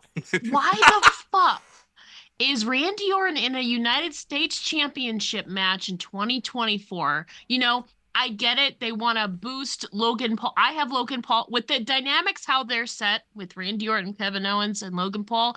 I have Logan Paul retaining. You know, Orton is there and KO's there to get some leverage. He beat two legends in the game. But why the fuck is Randy Orton in a United States Championship match in 2024? Why is he on the show? No, that I can't agree with. Not at all. I just wanted to bust your chop. LA Knight and Randy Orton should be swapped spots on this card. And yes, I know we've already done Randy Orton and AJ Styles, but at least in this case, Randy's the face and AJ's the heel, so it's kind of fresh. I thought for sure heading into this was going to be LA Knight's, you know, time to win a US or an Intercontinental Championship. Yeah. You know, this. I like AJ. I have no problem with that, but this match is not it. The dynamics of it, you know, if they're not gonna they need to put a title on LA Knight soon on the main roster, or else like they're just gonna squander his momentum, his potential. Like there's a chance the fans could turn on him. So I thought WrestleMania is the perfect place for him to win the United States Championship. That's just unfortunately not the case now. At least to me, I think he'll be getting at least a win. But like, I don't know why they're not swapped. I think both matches would have been better served swapping. But how they're laid out, I do have Logan Paul retaining. But Randy is going to be losing his third PLE straight since returning, which is ridiculous. Not that he needs a win per se. Listen, I was agreeing with you for most of your your reasoning, okay? But Randy Orton losing his third straight PLE after a major return is asinine. Anyways, I digress. Logan Paul with the dynamics is retaining, and he should retain here. Because Randy Orton should not have a United States Championship win in 2024. I'm sorry, Kimmy. I'm going against my own dude. He should not have a U.S. title match in championship reign in 2024. That's just crazy. That's the mark of a true journalist. You go against your heart. That's why I know. we brought Ella here. Wow. In the That's just chat, crazy. oh man, Bill, tell us how you really feel. He always does. No. I'm holding back, to be honest with you. Fair enough. Ella, great job. A lot of Ella fans in the chat. Wow. All right. This is why you're here. All right. I think we have 3 matches left, Kimmy. We're going to talk about your guy, Seth freaking Rollins. And He's gonna have a bad weekend. Oh, Yes, my he God. is. oh man, I would say, So and I've is said my this, guy. It's fine. I've said this for years, the workhorse of Monday Night Raw, literally his back hurt because he was carrying Raw for years and years and years. I've written about it on the popbreak.com, shameless promo. This is my favorite Seth. This is my favorite Seth right now because you can tell he's pulling from a lot of real life frustrations. He's having some fun. He called CM Punk a hypocrite. And I can kind of, you know, CM Punk came back and called this home. We saw the stuff with CM Punk and Ariel Helwani yesterday. And then, you know, that I told you that promo with CM Punk, I hate you. Like, it's just a great promo. Everything he's doing is great. Even at the kickoff show where he was almost in the background, I liked a lot of the stuff Seth did and Seth said. And I almost, not to say I relate to it, but I kind of get it. Seth is the workhorse. He's carried this show. He's carried this brand. He's been here the whole time, and that's not a knock on anyone else. I can just see where he's coming from. But to be fair, I can also see where Drew McIntyre is coming from, and I love, you know, we've talked about this for years on the podcast. He needs his moment in front of the fans. He needs to put the title in front of the fans, this and that, the COVID era, the no fans era, the pandemic era, that whole thing. I'm interested in this. And Matt, we talked about this when we talked about the World Heavyweight Championship. We said it does not carry out of the gate. It didn't carry that initial legacy of the World Heavyweight Championship. And you said, Matt, it was up to Seth to make this lineage and to make this title important. And I feel that he has. But Kimmy, I'll throw it to you first because this is your guy. And like Bill just said, and I don't want you to pick with your heart because this is a good one. I don't want you to pick with your heart here. And I do it all the time, but don't pick with your heart. Do you feel that this is where the World Heavyweight Championship changes for the first time? Yeah, I'm not stupid. Like, Elaborate, like, please. let's be real. Remember how I said in the beginning of the show, I had a whole puzzle that we're gonna put together. We're gonna put together this puzzle right now. What this championship is gonna do till the summer. So this is what's gonna happen. Rollins is gonna lose 2 nights in a row, which is really heartbreaking. Maybe this is why I'm not going to Philly like for Mania, because I don't have to see this live. So Rollins is gonna lose 2 nights in a row. I'm gonna cry. Then Damian Priest the next night on Raw is gonna try to cash in. Then he's gonna lose. He's not gonna do it. He's gonna fail. Boo hoo hoo. Then at SummerSlam we're gonna have a returning CM Punk versus Drew McIntyre, and then Punk is going to win, get his big title moment, but then he's gonna lose at Bash of Berlin to Gunther. Oh, the CM Punk. I didn't put in the CM Punk wrinkle. That kind of messed up my He is theory a on. little He just to put in. Punk is going to be on commentary during this match. Yes. I you know what, and I've been very critical of Punk. Bill, you and I both have been very critical. I enjoyed him on that WrestleMania kickoff in Vegas. I thought he was fantastic, and I obviously enjoyed the interview yesterday with Ariel Helwani. I don't mind him being on the microphone. It should add to it, if I'm being honest. A lot of people in the chat saying Drew McIntyre. A lot of people saying Seth wins. Damian Priest cashes in. Seth retains. Some good stuff. Very interesting. I'll throw it to Ella next. What do you got? Thank you. I do agree. I think Seth is going to be losing. Drew McIntyre is going to be the World Heavyweight Champion. However, Drew's main story is, the last 3 years, whenever it counts the most in these title matches, he falls short, whether it's for the World Heavyweight, the IC title, Roman Reigns' title, he falls short, but that's the entertaining part. He keeps spiraling and spiraling. So I think he'll get that one moment of that little bit of relief, like, oh my God, I finally did it. But then I think they're going to lean right into it a couple moments later with the successful cash in from Damian Priest. And we can see a little bit more of spiraling Drew McIntyre. Like, you get it, actually, psych. And I think it just makes Drew even crazier. Do I think Damian's reign is going to be long? No. Maybe a day, maybe 24 hours, another 8-day reign like we saw with The Miz. But I think we're going to get another little... And plus, Damian and Drew have already butted heads ahead of and after War Games. We've already seen that. They've had that. And plus, CM Punk is there as well. So why would CM Punk not help help Damian Priest cash in on Drew McIntyre? For me, that's just an added factor.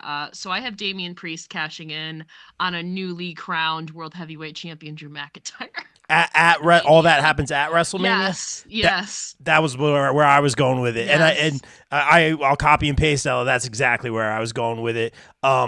It just makes sense on all platforms. I'm taking CM Punk out of it because, Kim, you do bring up a great point. That CM Punk wrinkle I'm trying to factor in. But maybe you don't need the title there at first. We'll see what CM Punk's health is looking like, so I'm going to put that aside for now. Ella, I agree with you. Drew gets this. Seth is coming off injury, essentially. A lot of people thought he wasn't going to compete at WrestleMania. I'll give Mark Henry all the credit in the world. He said it essentially on Busted Open that, like, no, I see myself in Seth. Seth isn't going to back down. He's going to power through this injury. He's not missing this. He's not going to lose his spot. And he was right. And Seth's here. He did fight on Raw last night. Correct me if I did not catch the second half. In the main versus event. Solo. Yeah, I missed the end of it. I got to see it live. It was very important. Was it very good? Important. I got to see Rollins live. That's all that mattered. There you go. But I think it just, for all the reasons, and a lot of people in the chats, this is Drew's best work, this and that. I think Drew wins here, and then he gets that moment. But as Ella said, and I'm glad, Ella, you went first, it gets cut short. Damian Priest catches it because they've been high on Damian Priest for a long time. A lot of people like him backstage.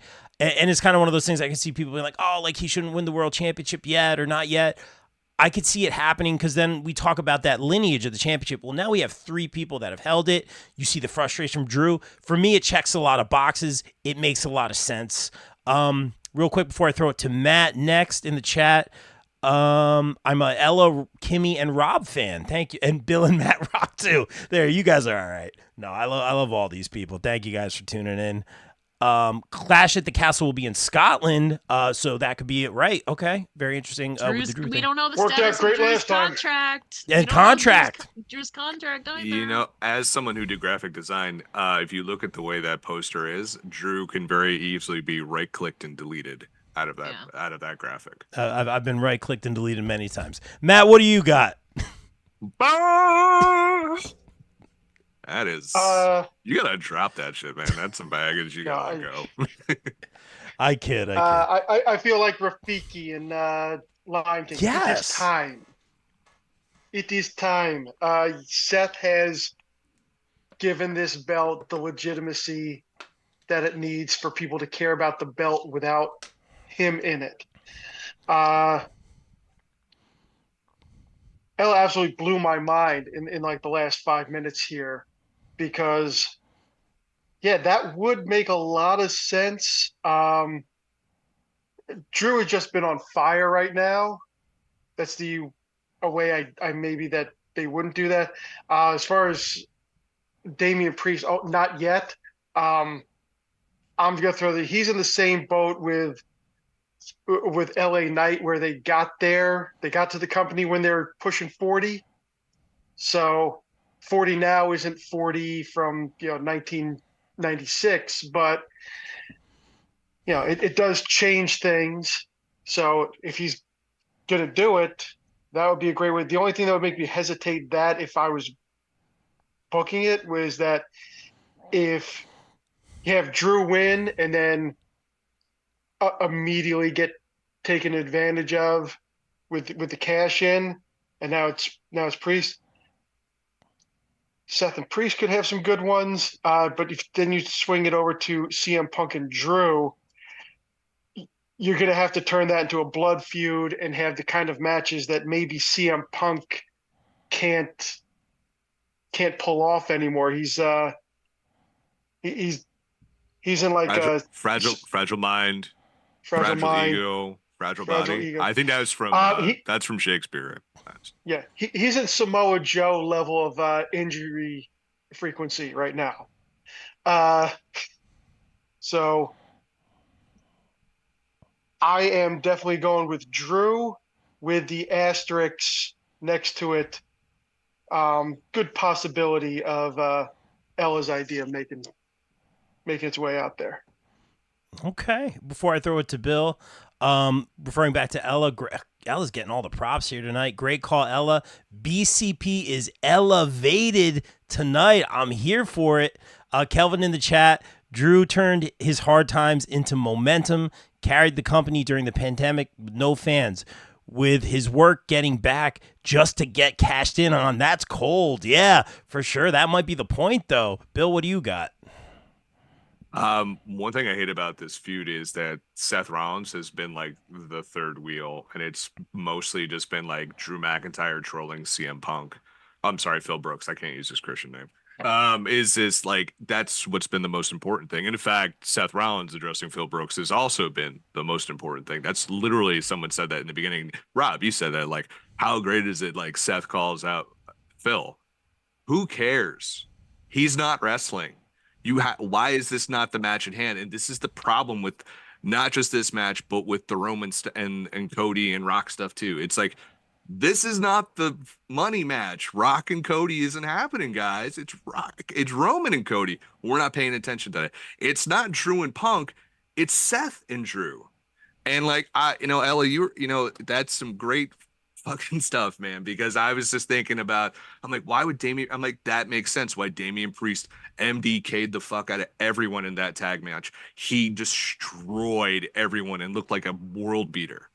That's because he'll win and he'll cash it in, because it's getting a little ridiculous. That's almost a year and he's still holding that stupid belt or that you're stupid also briefcase. running out of time. If it's not now, I think I saw another theory floating around that Damian could cash it in a week before Money in the Bank.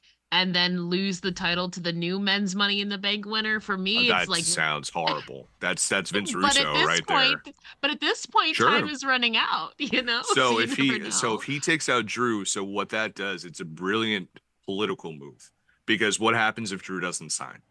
Yeah. And you're like, okay, well, Damian Priest beat him, so our natural feud is Damian Priest and Seth Rollins.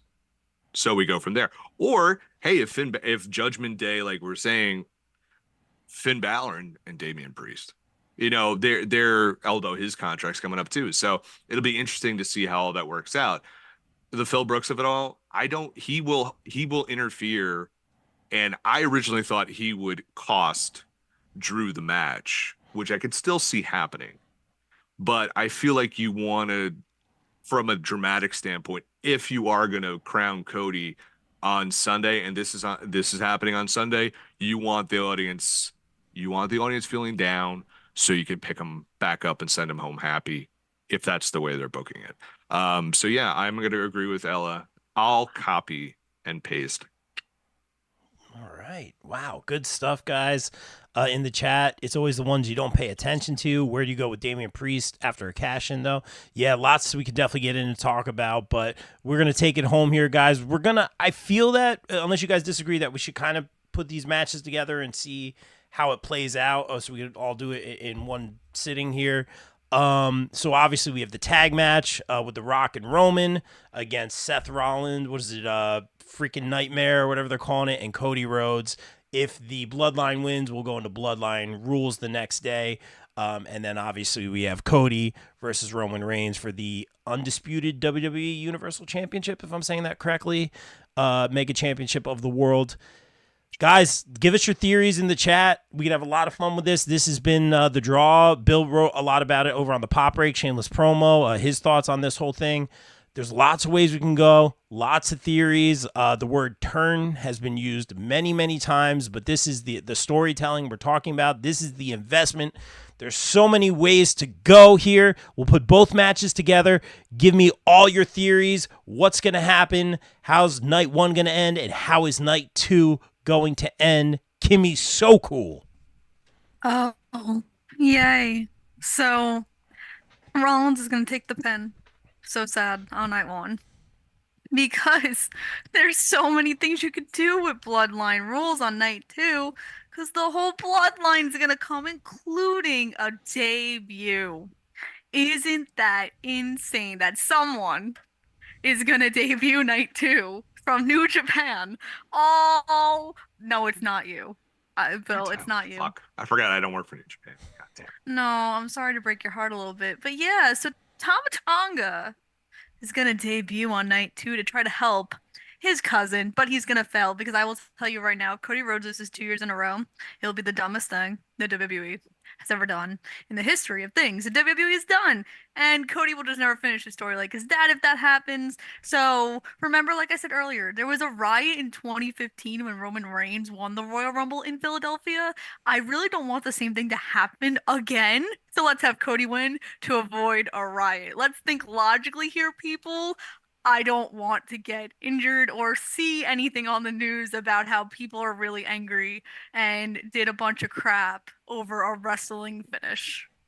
That's actually a very fair point, and like we always say, with no I'm only thinking about myself and my safety. That's the only reason I'm saying more that, important than because wrestling. I believe my hotel is 10 minutes away from the stadium, but again, I'm looking out for me, myself, and I. And I'll say this, no disrespect to anyone there, but like it's like the old Super Bowl. If they lose the Super Bowl, they're gonna trash the city. If they win the Super Bowl, they're gonna trash the city. So let's all be safe, be on our best behavior if we can. Kimmy, solid theories. A lot of Bloodline Rules are in full effect for night two. I'm seeing a lot of that. Kelvin's going to have some thoughts on Roman. I'll definitely read those in a minute. Very interesting. Reese with the stats. Rock will join Undertaker as the only man to main event a WrestleMania in 4 different decades. Really, I love that stat. I'm here for that.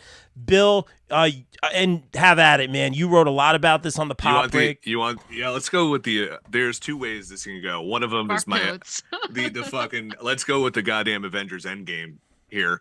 So yeah, Bloodline Rules. First night, guess what?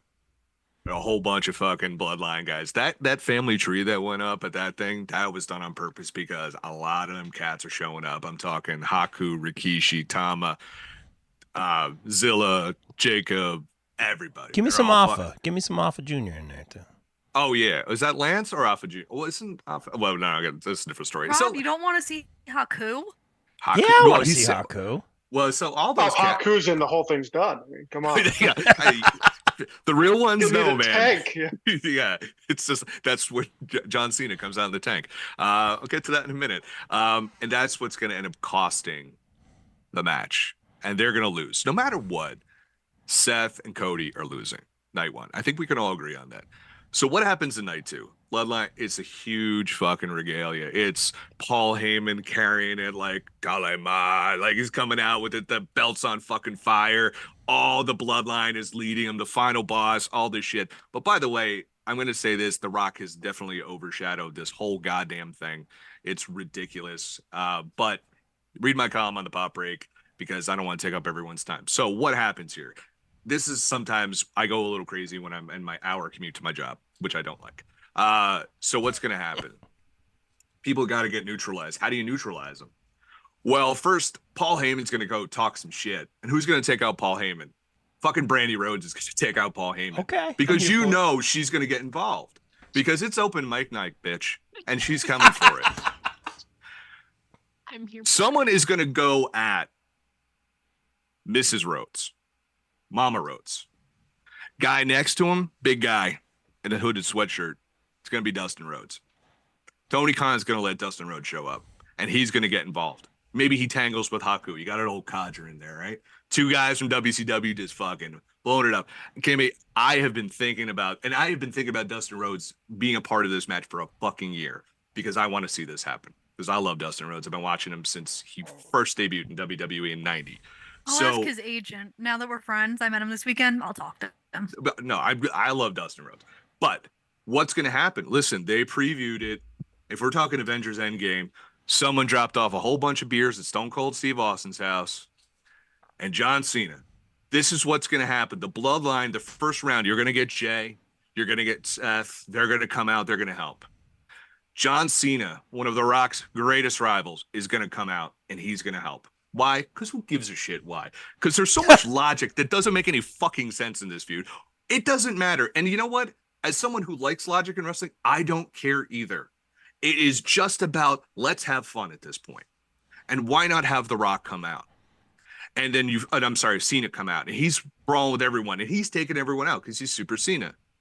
And you have Seth, you have Jay. Everyone's brawling out. And then The Rock is in the ring. Glass break. Steve Austin walks out. Steve Austin takes out the fucking Rock. 1, 2, 3. Cody wins. Cena and The Rock. Cena and Austin hand the belt to Cody. Raise his hand. Here's the generational white meat babyface champion. However, what I can't see happening is the batshit craziness of The Rock turns on Roman for some reason. And that is going to be the fucking dumbest thing ever because it's going to be some sort of 30-minute promo that's going to talk about mana and Zoa energy, and he's going to drop every fucking reference he has ever, and he's going to just be like, fuck, I'm The Rock. And then it's going to be like, why did you do it? Because I'm the final boss. Who gives a shit? It is just dumber than donuts, and I like my Avengers Endgame thing better. The Rock should stay a heel. If you want to turn The Rock later, great. You're also really, really hoping The Rock is going to make it through that match healthy. He's 51 years old. He's wrestled twice since 2013 and has severely injured himself both times. When he fought John Cena, he tore his abdominal muscle off the bone. How does that happen? It sounds terrible.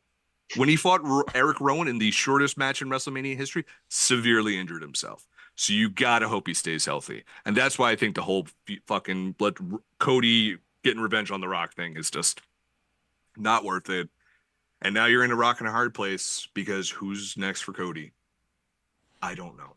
Because I don't think anyone's built up for it. Say it. Go ahead and say it. If Cody wins, where does he go? Goes to SmackDown. Who do you have a long history with? Heel Randy Orton.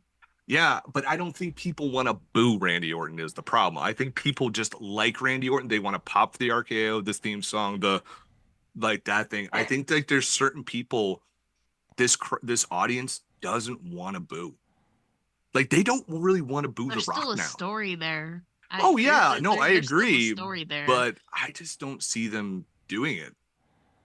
And I honestly, think they have to if Cody wins, because then they have to at some They point. need something. Maybe I not thought right away. I thought but- Gunther would be the only one because you need some sort of mega monster heel to like distract it from, hey, when's he gonna get his comeuppance on The Rock? I don't think Gunther's gonna lose the IC title. I don't know either. your predict before Bash in Berlin. I don't think he's didn't. gonna lose it. I think that's maybe a thing for maybe next year or in the second half of this year. But for now, I don't see Gunther losing the IC title before Bash in But Berlin. Cody, Rob, can I ask you a question? Of course, no one cares what I think, but Did he suffer enough? yeah, I think he did. I know, like I said, sure as hell will in this one match. they didn't fucking shoot him, But- like I said last year. But I feel like that kind of proves what I was saying last year. You have emotional issues, then, my friend. 1000%. Like, because I 1000%. told you last year, his whole story is the struggle, and you're just like, meh.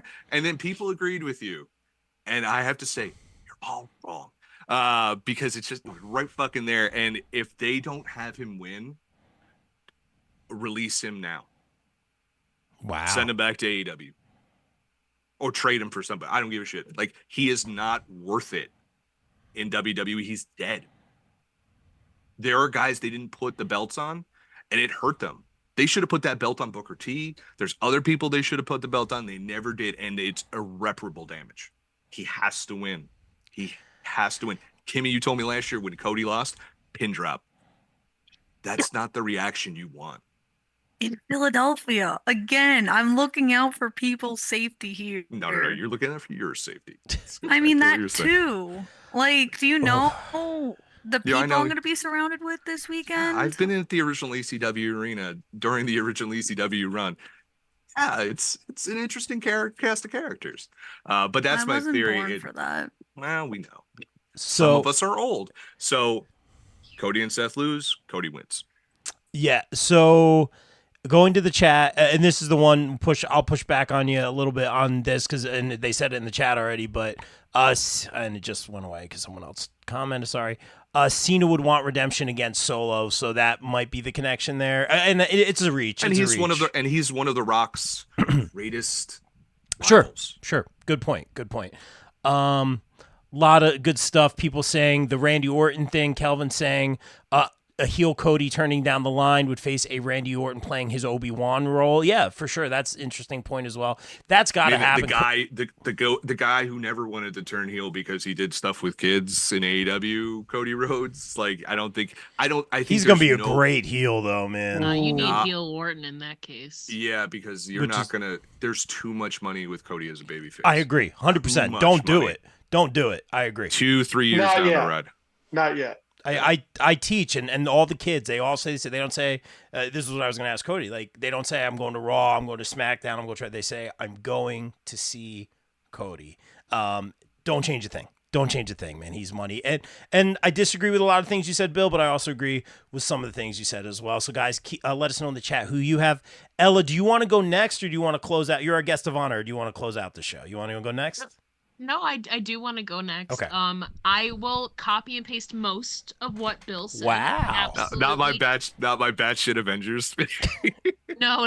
I will copy and paste most of that. You know, they're not gonna introduce the possibility of bloodline rules for it not to happen. So for me, you know, Seth is gonna be taking the pin in night 1. Rock and Roman are gonna have, you know, secure bloodline rules for night 2 with Rock and with Roman. See, even just unconsciously, subconsciously with Roman and Cody. I do agree with Bill. I think this is going to be it is going to be the most overbooked match like ever. Not only because one, it's a Roman Reigns match, but 2 bloodline rules. And honestly, I was not normally one for like the Roman Reigns matches, just get whatever. But at this point, I don't really give a fuck at this point. Like you said, Bill, I don't care. I don't care at this point, kind of what happens, it's kind of just in the match itself. It's going to happen. It's WrestleMania. I don't care what happens in this match. Cena can come back, Austin can come back. That's fine. People can go whatever. As long as Cody Rhodes comes out victorious and has this damn title at the end of the day, that's fine with me. I do believe he is going to, but there is also part of me last year, because I was like Kimmy said, I was one of those people who was silent as fuck, felt like the air left my body after Cody lost. I laughed. I laughed hysterically. And so, knowing WWE, I recognize I'm not going in full. I am going Cody, but not full on again, because I'm not being fooled again, because there is still that possibility that fucking Hulk Hogan shit is 5 months away. Part of me wants and people who know me, I am not a Roman fan at all, but part of me wants him to beat Hulk Hogan, because fuck Hulk Hogan. But also part of me, I can't take another year of this reign. I really can't. And honestly, if you have Cody lose, what a fucking waste of back-to-back Royal Rumble wins. Like, he's only the 3rd person in history to do that. Like, it's just a waste. To me, it's a waste of time if he loses again. Like, what is the point of him winning the Royal Rumble 2 times back-to-back? Just feels like a waste of time if Cody doesn't win here. I do have The Rock turning on Roman, simply for the fact that The Rock has mentioned the long con, and whether that's at Mania next year or Survivor Series or something. Him mentioning, I don't think he would mention the long con if something wasn't going to happen with him and Roman. And like you said, Bill, even though Rock is heel, people are cheering him. So you know what else he has this year? He has a Christmas movie and Moana 2, so that babyface turn's gonna come. You're welcome. Yeah. You fucking dick. I love you so much. Yeah. So I think this is gonna be the time to do it, But after all of that, it's like, why? After all that time, it doesn't really matter why, though. Yeah. But yes, I do have Rock turning on Roman. That might be the game changer of makes the pendulum swing in Cody's favor. It's going to be the most overbooked match ever. I have Cody Rhodes walking out victorious, but I do acknowledge, pun intended, that there is still a chance, simply because it's Roman Reigns, that Roman could walk out victorious, as much as that hurts me.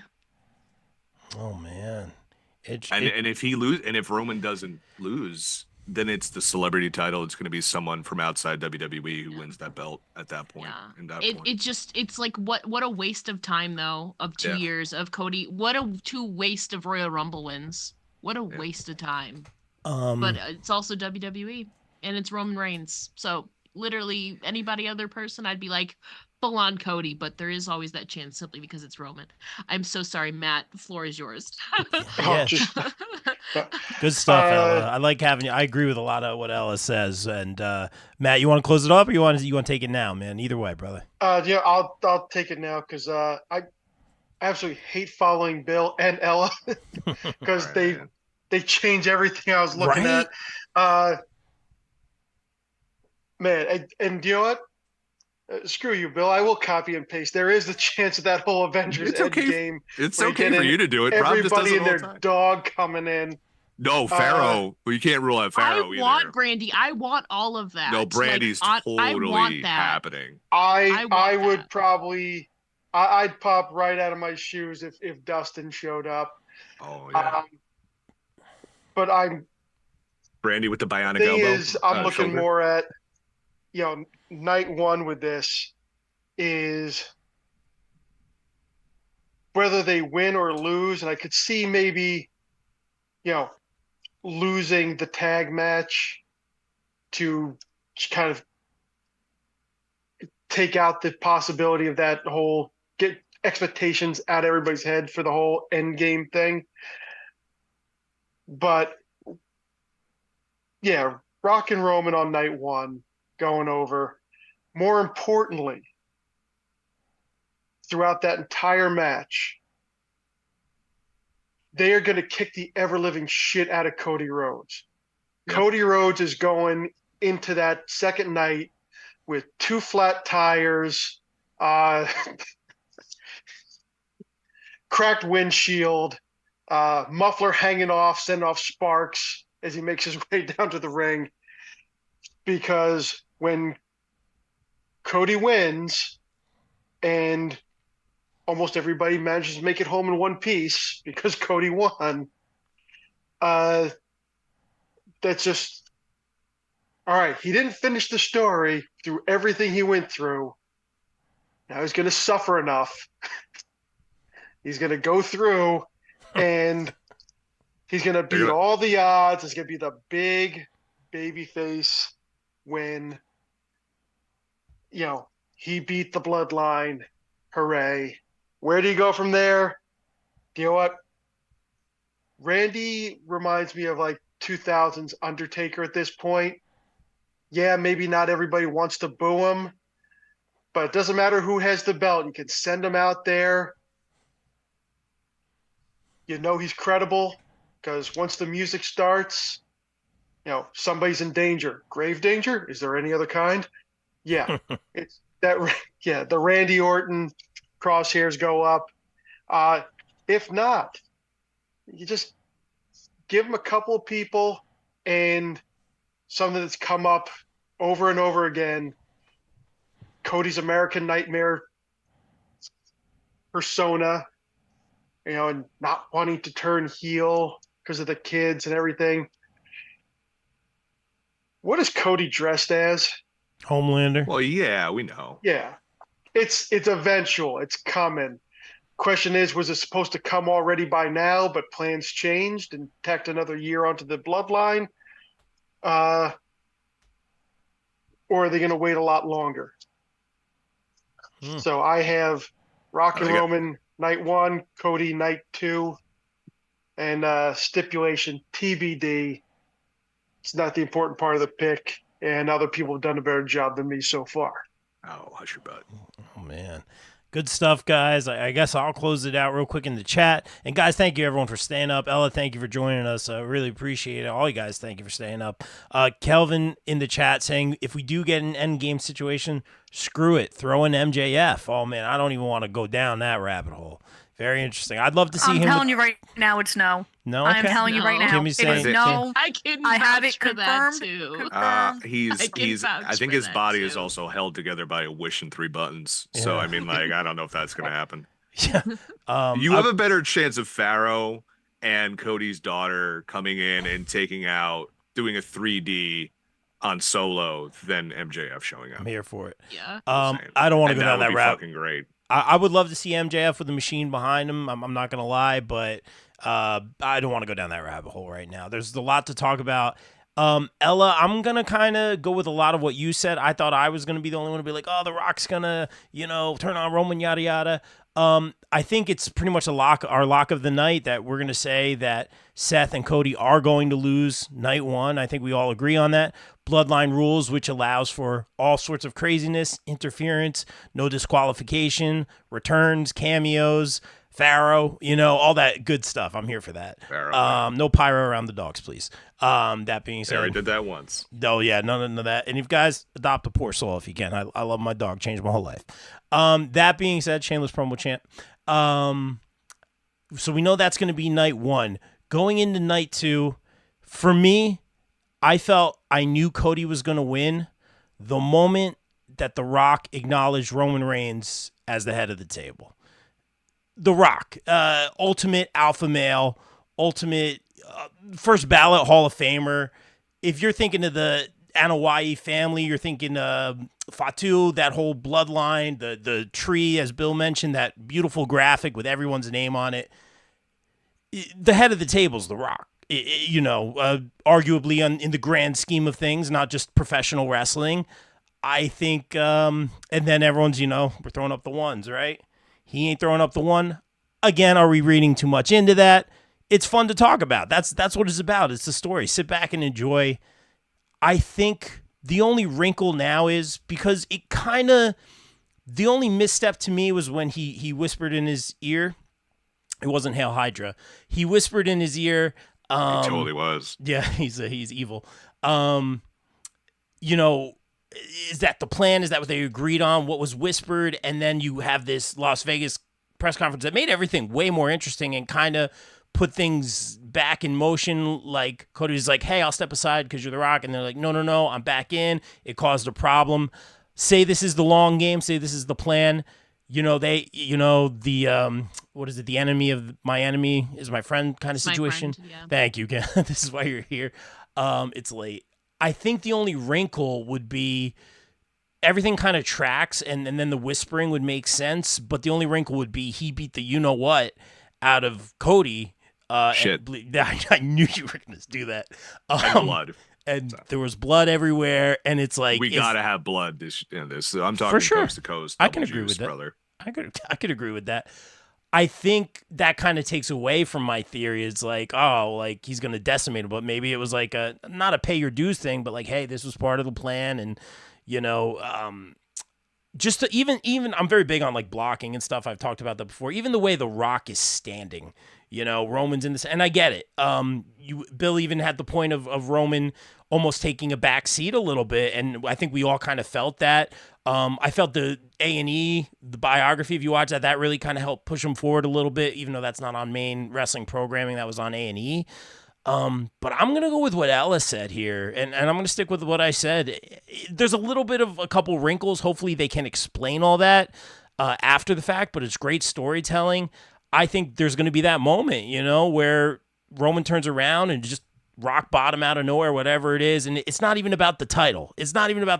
Like, I'm the head of the table. That's it. Yeah. The minute it has nothing to do with Cody. It's about right. the hierarchy. I that's what I think the story is there. It's kind of like what we did with the Drew thing. It checks so many boxes. Is like I said, the moment that The Rock acknowledged Roman, which was a great segment, they needed to do that. But the moment The Rock acknowledged Roman Reigns as the head of the table, Rocky's not having that. Will it be at WrestleMania? I think this is going to happen. And I love what Reese said. The Rock is actually the high chief. Yeah, I that's how I feel. But I don't want to know. I want to go in. I want to experience this. I want to see what happens. Guys, I hope, you enjoyed this podcast. Thank you for staying up. Ella, thank you for joining us. Doing some great stuff. Check everyone out on the Pop Break. Bill, Kimmy, Matt. We got our shameless promo in already. We want to let you guys go to bed. Thank you so much for staying up. Everyone, enjoy WrestleMania. Wait. Matt? Sorry, if I can. No, of course. Just real quick. This past week, BCP original and the guy who named this podcast, Michael Vacchiano, his father-in-law passed away. And the important thing is, as much as our hearts go out to him, myself, Rob, and Vac himself never would have met Greg if not for organ donation. Everybody listen to this. It's a quick check every time you renew your driver's license. Just please go ahead, do it, help out, give the gift of life. Appreciate that, man. And Matt, I appreciate you saying that, man. Guys, and it sucks, man. But shout out Vac and the Stropoli family, man. Sorry for the downer. No, for sure, man. We miss Greg. He watched a lot of this wrestling stuff with us, man. So shout him out. But yeah, we'll all be at WrestleMania having a good time. I will not be there, unfortunately. Well, I know, Ella. I'm super bummed. In spirit, you will. Yeah, that's right. Some of us got to work, brother. Can't make it. That's right. But guys, if you're going to WrestleMania, go have a good time. Like, really, like, support not just the WWE stuff, but like all the stuff going on, the independent wrestlers. A lot of journalists are coming out. Go to WrestleCon. Go to WrestleCon. Matt Hardy's and I think Ella has to promote something too. Please, yeah. I wasn't going to promote. Oh, you were anything. going like this. I was like, I thought you wanted to promote what's happening after. No. I had a theory that somebody had brought up, which I thought was absolutely brilliant and fitting. You know how WWE has been expanding out. We're having Shayna Baszler on Bloodsport and all of that. Yeah, somebody floated out the theory if anybody else was going to like crash a thing, it would be R-Truth, and he wouldn't realize. They would play into him thinking like it's some WWE sanctioned thing, or he pulls up to Bloodsport. I'm in.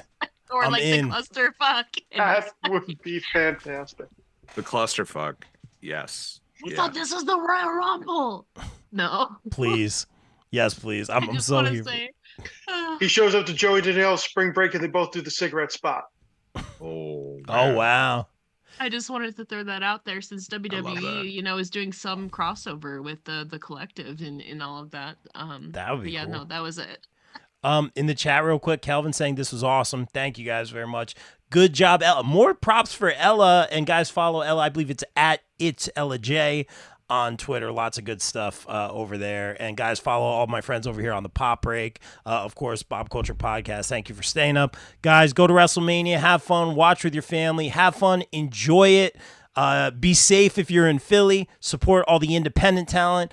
Support everyone who's out there and working hard. And guys, like we always say here on the BCP, everyone stay safe, stay positive, take care of each other. We out. The BCP is brought to you by our favorite store, Funkenstein Wrestling Superstore, located in the Englishtown Flea Market in New Jersey from 8 a.m. to 3 p.m. Saturdays and Sundays, and online at FunkensteinWrestlingSuperstore.com. Get your favorite wrestling merch, retro video games, Ninja Turtles, Ghostbusters, G.I. Joe, so much more. It's our favorite store. Thank you, Heather and Dan, for sponsoring the BCP. Also got to welcome back our sponsors, the No Gimmicks Podcast, the podcast that keeps it 100% real 100% of the time. Check out our guy Kelvin, only on the No Gimmicks Podcast. Wrestling All Day, All Night is the best wrestling discussion group on Facebook. We provide more of a community feel here and have wrestling fans introduce other fans to something they may not have seen before, such as old school wrestling, indie wrestling, Japanese wrestling, and so much more. We also strive to be a source of information regarding upcoming wrestler meet and greets and signings. And remember, we're open 24/7, all day, all night. Be sure to follow on socials and join the group on Facebook at Wrestling All Day, All Night. Welcome back our sponsor, Sweet Chin Musings. Sweet Chin Musings is the creation of the reigning, rarely defending, highly disputed champion of wrestling podcast, Mr. Perfect, Mike Mueller, and his tag team partner in crime, Luke Kudialis. SCM focuses on the in-ring product of WWE and AEW, no dirt sheet rumors here, as well as backstage news, predictions, and analysis of characters, storylines, and major pay-per-views. Old school fans, don't worry, we have you covered as well, with a look back on classic matches, top 10 lists, and interactive tournaments that let the fans decide who is truly the best of all time. You can find them at Facebook at Sweet Chin Musings, and check out the podcast on all major podcast platforms. Please welcome back our sponsors on the BCP Plus and the podcast, GPW Productions. GPW provides your promotion or event with top-tier video, audio production, live streaming, and more.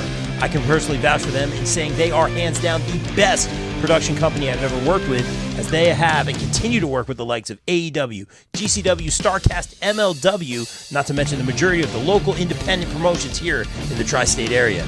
They can even help you film a vignette or promo for your persona or gimmick. And guess what? GPW doesn't just work in wrestling.